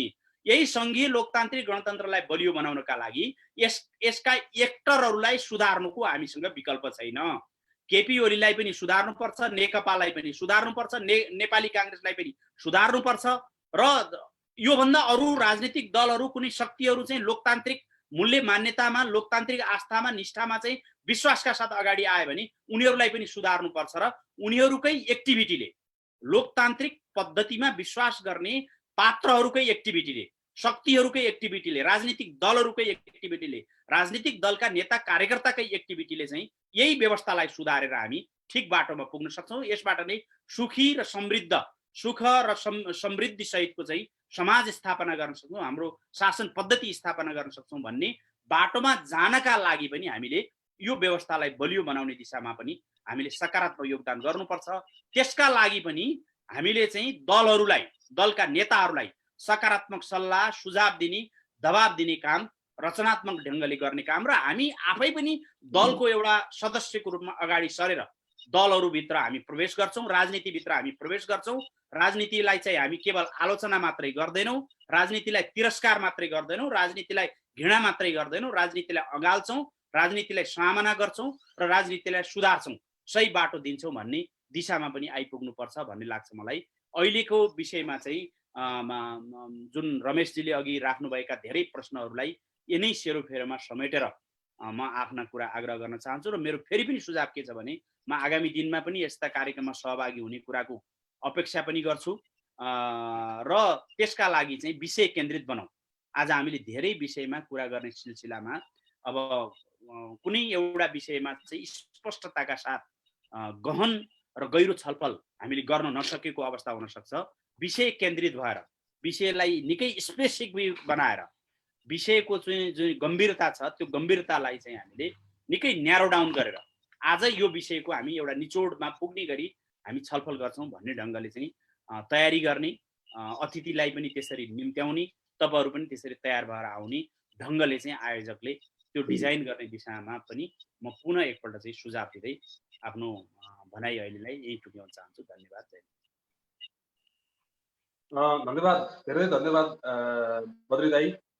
करिब करिब यहाँले धेरै कुराहरूलाई समेटेर संक्षिप्तमा आफ्नो भनाइ राख्नुभयो र ती भनाइहरू निकै महत्त्वपूर्ण पनि थिए र यहाँको सुझाव जुन आएको छ त्यो सुझावलाई निकै राम्रो किसिमको सुझाव यहाँले दिनुभयो। त्यसको लागि धेरै आभारी छौँ हामी। आयोजकको तर्फबाट, जेसिआइपी सुझाव तर्फबाट म यहाँलाई धन्यवाद दिन चाहन्छु र आगामी दिनमा यहाँले भने जस्तै स्पेसिफिक विषयमा कुनै एउटा विषयमा केन्द्रित रहेर गर्ने बहस अनुसारको कार्यक्रमको डिजाइन पनि हामी गर्छौँ। यहाँको सुझावलाई हामीले ग्रहण गरेका छौँ, मनन गरेका छौँ। ती कुराहरू यहाँको बिचमा राख्दै यति बेला हामीसँग यो प्लेटफर्ममा लमजुङ जेसिसका अध्यक्ष जेसी रहमत दिल मियाजी जोडिनु भएको छ। उहाँलाई पनि म स्वागत र सम्मान व्यक्त गर्न चाहन्छु। त्यसै गरी धादिङ जेसिसका निवर्तमान अध्यक्ष जेसी विनोद कुमार उप्रेती जोडिनु भएको छ। उहाँलाई पनि म स्वागत र सम्मान व्यक्त गर्न चाहन्छु। त्यसै गरी हामीसँग थानकोट जेसिसका संस्थापक अध्यक्ष जेसीआई सिनेटर नन्ददास अमात्यज्यू पनि जोडिनु भएको छ। उहाँलाई पनि म स्वागत र सम्मान व्यक्त गर्न चाहन्छु। त्यसै गरी हामीसँग म्याग्दी जेसिसका अध्यक्ष जेसी सुजन बरुवालज्यू पनि यहाँ उपस्थित हुनुहुन्छ। उहाँलाई पनि म स्वागत तथा सम्मान व्यक्त गर्न चाहन्छु। त्यसै गरी दाङगढी जेसिसका अध्यक्ष जेसी दिवा भुषालज्यू हुनुहुन्छ। उहाँलाई पनि म स्वागत र सम्मान व्यक्त गर्न चाहन्छु। त्यसै गरी नवेन्द्रजीको अडियो अफ गर्नु न नवेन्द्रजी। त्यसै गरी हामीसँग जुनियर जेसिसका राष्ट्रिय संयोजक जेसी आरोग्य श्रेष्ठ जोडिनु भएको छ। उहाँलाई पनि म स्वागत र सम्मान व्यक्त गर्न चाहन्छु। त्यसै गरी बागलुङ जेसिसका अध्यक्ष सुरेन्द्र साक्यज्यू यहाँ उपस्थिति छ। उहाँलाई पनि म स्वागत सम्मान गर्न चाहन्छु। त्यसै गरी कलैया सिटी जेसिसका अध्यक्ष विपिन चौधरी पनि यहाँ उपस्थिति छ। उहाँलाई पनि म स्वागत सम्मान गर्न चाहन्छु। त्यसै गरी नारायणगढ जेसिसका अध्यक्ष जेसी अनुज जोशीको यहाँ उपस्थिति छ। उहाँलाई पनि म स्वागत सम्मान गर्न चाहन्छु। त्यसै गरी मनोहरा जेसिसका अध्यक्ष जेसी निशान्त गौतमजीको उपस्थिति छ। उहाँलाई पनि म स्वागत सम्मान व्यक्त गर्न चाहन्छु। त्यसै गरी नुवाकोट जेसिसका अध्यक्ष जेसी कृष्ण आचार्य, त्यसै गरी काठमाडौँ जेसिसका अध्यक्ष जेसी नगिना नकर्मी हुनुहुन्छ। उहाँहरूलाई पनि म स्वागत र सम्मान व्यक्त गर्न चाहन्छु। त्यसै गरी नेपाल जेसिसका पूर्व राष्ट्रिय उपाध्यक्ष जेसी अतुल प्रसाई, त्यसै गरी पोखरा लेडी जेसिसका अध्यक्ष जेसी शोभा भुजेलज्यूको पनि यहाँ उपस्थिति छ। उहाँलाई पनि म स्वागत तथा सम्मान व्यक्त गर्न चाहन्छु। त्यसै गरी नारायणगढ लेडी जेसिसका अध्यक्ष निवर्तमान अध्यक्ष जेसी निरु कार्की, त्यसै गरी झापासी जेसिसका निवर्तमान अध्यक्ष जेसी हङ्कलप्रित नेउपानेज्यू यहाँ उपस्थिति छ। उहाँलाई पनि म स्वागत तथा सम्मान व्यक्त गर्न चाहन्छु। त्यसै गरी नेपाल जेसिसका राष्ट्रिय उपाध्यक्ष जेसी धीरज शाहीको यहाँ उपस्थिति छ। उहाँलाई म स्वागत र सम्मान व्यक्त गर्न चाहन्छु। त्यसै गरी गल्याङ जेसिसका अध्यक्ष जेसी धर्मेन्द्र देव खनालज्यूको उपस्थिति छ। उहाँलाई पनि म स्वागत र सम्मान व्यक्त गर्न चाहन्छु। त्यसै गरी गीतानगर जेसिसका पूर्व अध्यक्ष जेसी गोविन्द आचार्यको यहाँ उपस्थिति छ। उहाँलाई पनि म स्वागत र सम्मान व्यक्त गर्न चाहन्छु। त्यसै गरी हामीसँग सौराहा जेसिसबाट जेसिस अध्यक्ष हुनुहुन्छ जेसी सरस्वती सेडाई, त्यसै गरी चन्द्रघटी जेसिसका अध्यक्ष सन्तोष चौलागाई, झुम्का जेसिसका अध्यक्ष कुबेर आचार्य, त्यसै गरी सैनामेना जेसिसका अध्यक्ष सीता छेत्री, व्यासनगर जेसिसका निवर्तमान अध्यक्ष रमेश गिरी, त्यसै गरी पनौती जेसिसका निवर्तमान अध्यक्ष अनिश बोल लामाज्यू, त्यसै गरी नेपाल जेसिसका पूर्व राष्ट्रिय उपाध्यक्ष सुमन श्रेष्ठज्यू र प्रस्तावित कालिका जेसिसका अध्यक्ष संस्थापक अध्यक्ष जेसी नगेन्द्र तिमल सिन्हाज्यूको यहाँ गरिमामय उपस्थिति छ। यहाँहरू सबैलाई म स्वागत तथा सम्मान व्यक्त गर्न चाहन्छु। र अघि हामीले मैले विषयवस्तु उठान गर्दाखेरि केही प्रसङ्गहरू जोडेको थिएँ बद्री दाईसँग। ती प्रसङ्गहरूमा केन्द्रित रहेर बद्री दाईले निकै राम्रोसँग त्यसलाई उत्तर दिने या आफ्नो भनाइ राखेर भर्खरै सक्नु भएको छ। बिचमा मैले अघि पनि भनेको थिएँ कि हामी केही सीमित प्रश्नहरू मात्रै बद्री दाईसँग गर्छौँ। हामीसँग समय पनि कम छ। त्यस कारणले गर्दाखेरि म ती सीमित प्रश्नहरू केही छन् भने यहाँ राख्नका लागि अनुरोध गर्छु। बद्री दाईलाई श्रीकण्ठ पौडेल जेसी श्रीकण्ठ पौडेलको एउटा प्रश्न च्याट बक्समा आएको छ। नागरिकता विधेयकको सवालमा काङ्ग्रेसको धारणा के हो? बिए पछि तुरुन्तै अङ्गीकृत नागरिकता दिने कुरामा काङ्ग्रेस सहमत हो कि झैँ बुझियो? यस विषयमा स्पष्ट पारिदिनु होला भनेर जेसी श्रीकण्ठ पौडेलले आफ्नो प्रश्न बद्री दाईसँग राख्नु भएको छ च्याट बक्समा। त्यसै गरी अर्को एउटा प्रश्न पनि छ यहाँ, सबैजना अपोजिसनमा हुँदा चाहिँ कुरा गर्ने तर आफू पोजिसनमा गइसकेपछि या गभर्नमेन्टमा गइसकेपछि आफूले गरेका बाचाहरू चाहिँ बिर्सने खालको चाहिँ नेपाली राजनीतिको ट्रेडिसन देखिन्छ, परम्परा देखिन्छ। त्यस्तो चाहिँ किन भएको होला? विकासका सन्दर्भमा, राष्ट्र विकासको, राष्ट्र निर्माणको सन्दर्भमा चाहिँ प्रतिपक्षीय या सत्तापक्षीय सबै एकजुट भएर अगाडि बढ्न किन नसकिएको होला भनेर त्यसपछि धर्मेन्द्रजीले सोध्नु भएको छ। धर्मेन्द्रजीले यो प्रश्न पनि बद्रीदाईलाई छ, च्याट बक्समा आएको मैले राखेँ। अरू प्रश्नहरू मैले च्याट बक्समा ती धेरै देखेको छैन। अब एक दुईजना साथीहरू कोही हुनुहुन्छ भने कृपया ह्यान्ड रेज गर्नु होला आफ्नो भाइ राख्नका लागि। छोटोमा संक्षिप्तमा आफ्नो भाइ राख्नु होला। त्यसपछि हामी फेरि बद्रीदाईका केही कुराहरू एक दुईवटा सवालहरू आएका छन्। यी धेरै कुराहरू त उहाँले अघि नै आफ्नो भाइमा करिब करिब सबै कुराहरू हामीले राखेका जिज्ञासाका यावत कुराहरू चाहिँ सम्बोधन भइसक्यो जस्तो मलाई लाग्छ। त्यस कारणले धेरै कुराहरू सोधिरहन अब बाँकी पनि छैन जस्तो लाग्छ। त्यस कारणले एक दुईवटा केही प्रश्नहरू छन् भने साथीहरूले ह्यान्ड रेज गरेर राखिदिनु होला। यदि छैन भने म फेरि अहिले भर्खरै आएका केही सवालहरूमा बद्रीदाईलाई टर्न दिन्छु र उहाँहरूले संक्षिप्तमा केही राखिसकेपछि म कार्यक्रममा टुङ्ग्याउन लाग्छु। सम्भवतः साथीहरूको कुराहरू सबै सम्बोधन भइसकेको छ जस्तो लाग्छ मलाई, किनभने मैले अघि कार्यक्रमको सुरुवात गर्दाखेरि पनि धेरै सवालहरू चाहिँ उठाएको थिएँ। बद्रीदाईले भने जस्तै भोलिदेखि या अबको केही कार्यक्रमहरू पछि हामी विषय केन्द्रित भएर बहस गर्ने प्रयास गर्नेछौँ। यो निकै राम्रो सुझाव हो। एउटा नेपाली कङ्ग्रेसको केन्द्रीय संसदीयले जुन सुझाव हामीलाई दिनुभएको छ त्यो सुझावलाई हामी ग्रहण गरेका छौँ। हाम्रो अध्यक्षज्यू लगायत हाम्रो पूर्व अध्यक्षज्यूहरू सबै अहिले यहाँ सहभागी हुनुहुन्छ यो छलफलमा। त्यस कारणले गर्दा हामीले त्यसलाई त्यो सुझावलाई हामीले ग्रहण गरेर हामी आगामी दिनमा अगाडि बढ्छौँ। वास्तवमा त्यसरीका कार्यक्रम गर्दा अझै बढी फ्रुटफुल हुन्छ भन्ने म आफूलाई पनि व्यक्तिगत रूपमा लाग्छ। यसपछि अरू साथीहरूको केही प्रश्न नभएको हुनाले बद्रीदाईले अघि दुईवटा प्रश्नहरू थियो। नागरिकता विधेयकको सन्दर्भमा एउटा प्रश्न श्रीकण्ठजीको थियो र अर्को चाहिँ धर्मेन्द्रजीको एउटा प्रश्न थियो। धर्मेन्द्रजीको उहाँले चाहिँ अपोजिसन र सत्तापक्ष सबै मिलेर अगाडि बढ्दा देश विकासका लागि कस्तो होला भन्ने खालको उहाँको सवाल थियो। उहाँले त्यो सुनिसक्नु भएको छ। अब संक्षिप्तमा त्यसलाई सम्बोधन गरिदिनका लागि म फेरि पनि आदरणीय व्यक्तित्व बद्री पाण्डेज्यूलाई हार्दिक अनुरोध गर्छु। धन्यवाद छ रमेशजी र प्रश्नकर्ता दुवैजना साथीहरूलाई मेरो धन्यवाद छ। यो नागरिकता विधेयक चाहिँ गत वर्षदेखि नै प्रतिनिधि सभाको राज्य व्यवस्था समितिमा एउटा ठुलो छलफलको विषय भएर, ठुलो विवादको विषय भएर अड्किरहेको एउटा संशोधन विधेयक हो। यो नागरिकता विधेयकसँग सम्बन्धित विषयमा म अस्ति फागुनसम्म त राष्ट्रिय सभामै थिएँ। राष्ट्रिय सभामा पनि तल टुङ्गेको भएदेखि त्यो राष्ट्रिय सभामा आउँथ्यो। राष्ट्रिय सभामा आएको अवस्था भए हामी त्यही किसिमले विषयगत छलफलमा पनि रहन्थ्यौँ।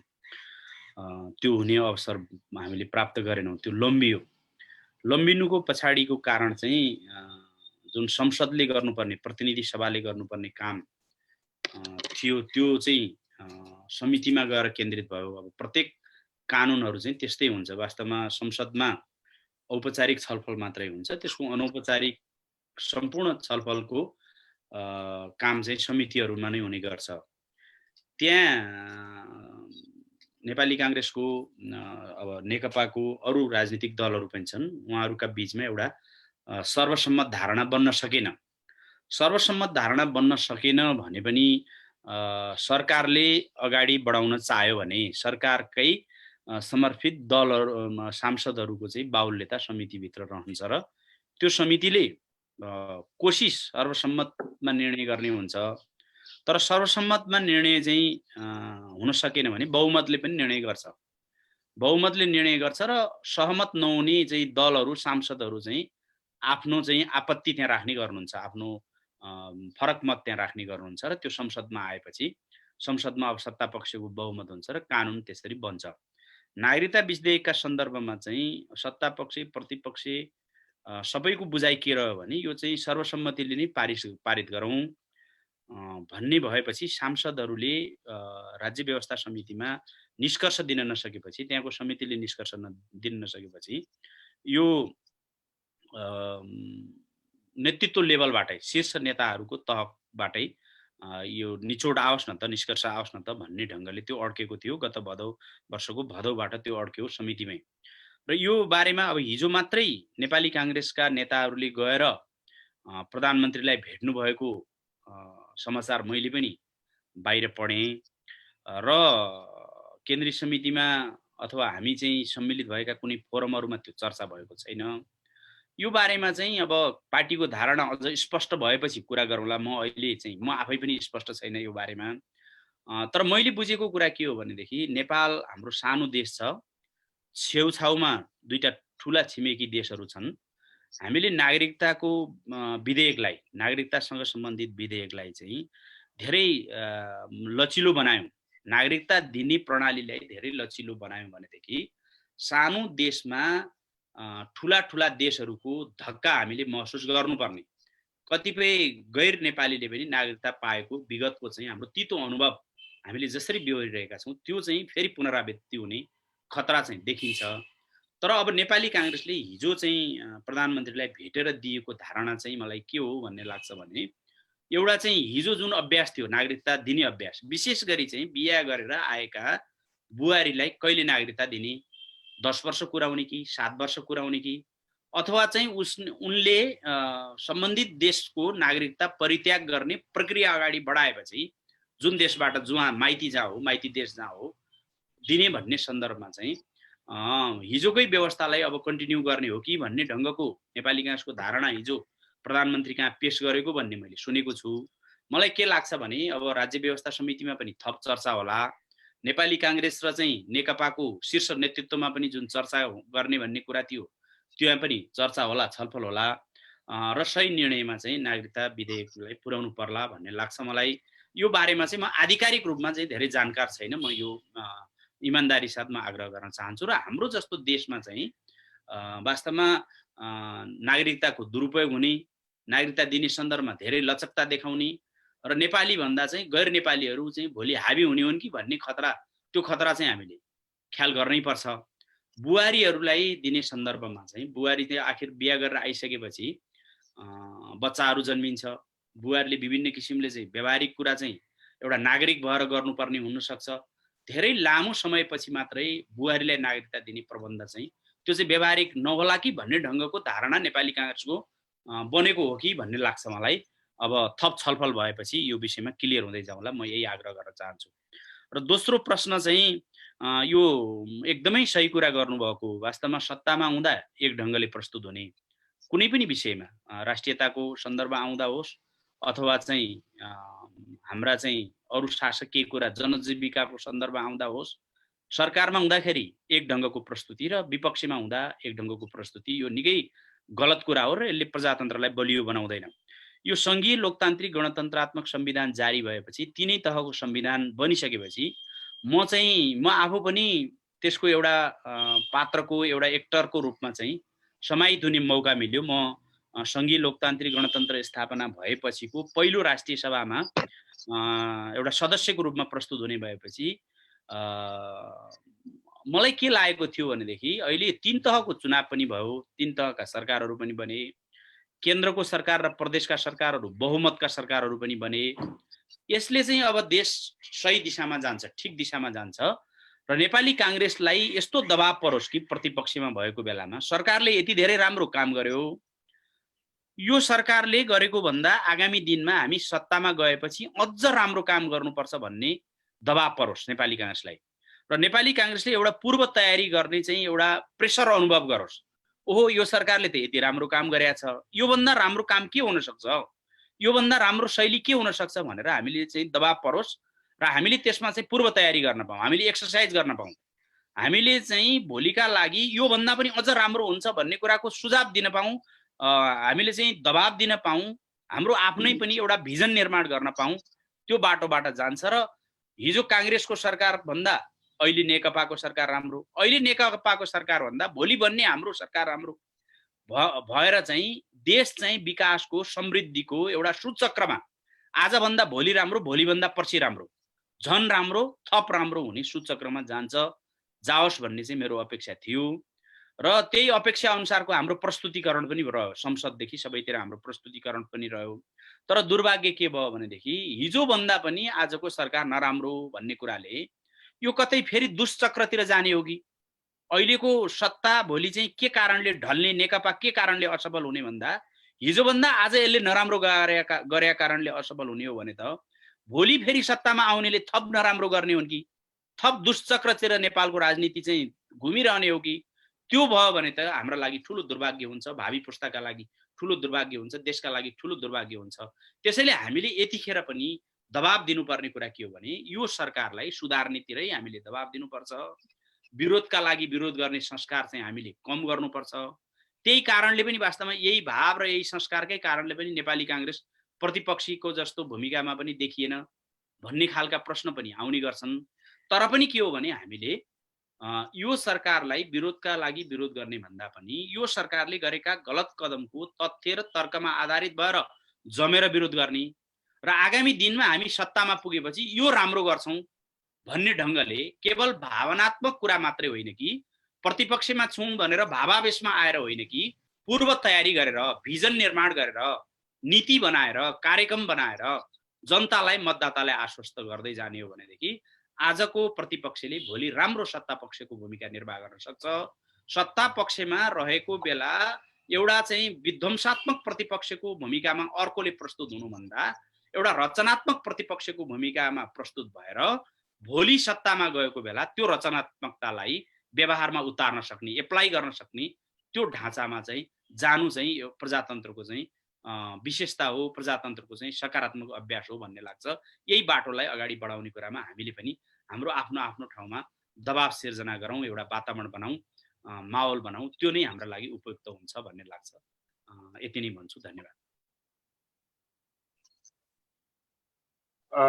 धन्यवाद, धेरै धन्यवाद बद्री दाइ। अब हामी कार्यक्रमलाई टुङ्ग्याउने तर्खरमा छौँ। अरू धेरै साथीहरूले पनि त्यहाँ केही कुरा राख्नुभएको थियो। मैले हामीले अघि नै च्याट बक्समा आफ्नो क्वेसन ड्रप गर्नु होला, टर्म रिजर्भ गर्नु होला भनेर भनेका थियौँ। यद्यपि साथीहरूले त्यहाँ राखेका केही कुराहरू मैले अहिले सरस्वती दाइको लागि राखेँ, उहाँले पनि आफ्नो ढङ्गले एन्सर भर्खरै दिनुभयो। यसको लागि धन्यवाद छ। र आजको कार्यक्रममा सहभागी हुने देशभरका विभिन्न देशिसका शाखाका शाखा अध्यक्षज्यूहरू, पूर्व शाखा अध्यक्षज्यूहरू, राष्ट्रिय पदाधिकारीज्यूहरू, पूर्व राष्ट्रिय पदाधिकारीज्यूहरू, विभिन्न शाखाका शाखा पदाधिकारीज्यूहरू र देशी साथीहरू र नन देशी साथीहरू जो आज सहभागी हुनुभयो, यहाँहरू सबैलाई धन्यवाद छ। र अन्तिममा अब एकदमै छोटोमा संक्षिप्तमा धन्यवाद मात्रै व्यक्त गरिदिनका लागि म यस कार्यक्रमको अध्यक्षता ग्रहण गरिरहनुभएका आजका अध्यक्ष 2023 भरतपुरका पूर्व 2023 भरतपुरका वर्तमान अध्यक्ष सन् 2020 का अध्यक्ष आदरणीय व्यक्ति श्री रेशमराज शर्मा पौडेललाई हार्दिक अनुरोध गर्दछु।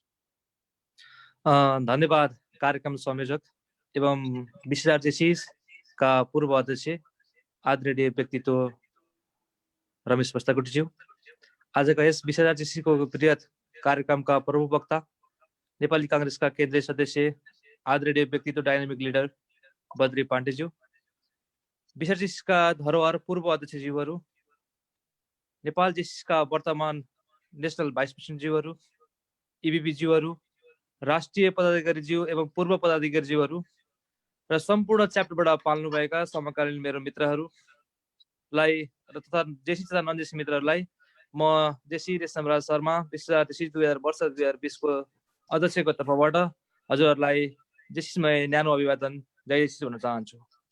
विशेष गरी हामीले आजको सातौं संस्करणमा हामीले प्रमुख वक्ताको रूपमा आदरणीय व्यक्तित्व बद्री दाइलाई पाएका छौँ।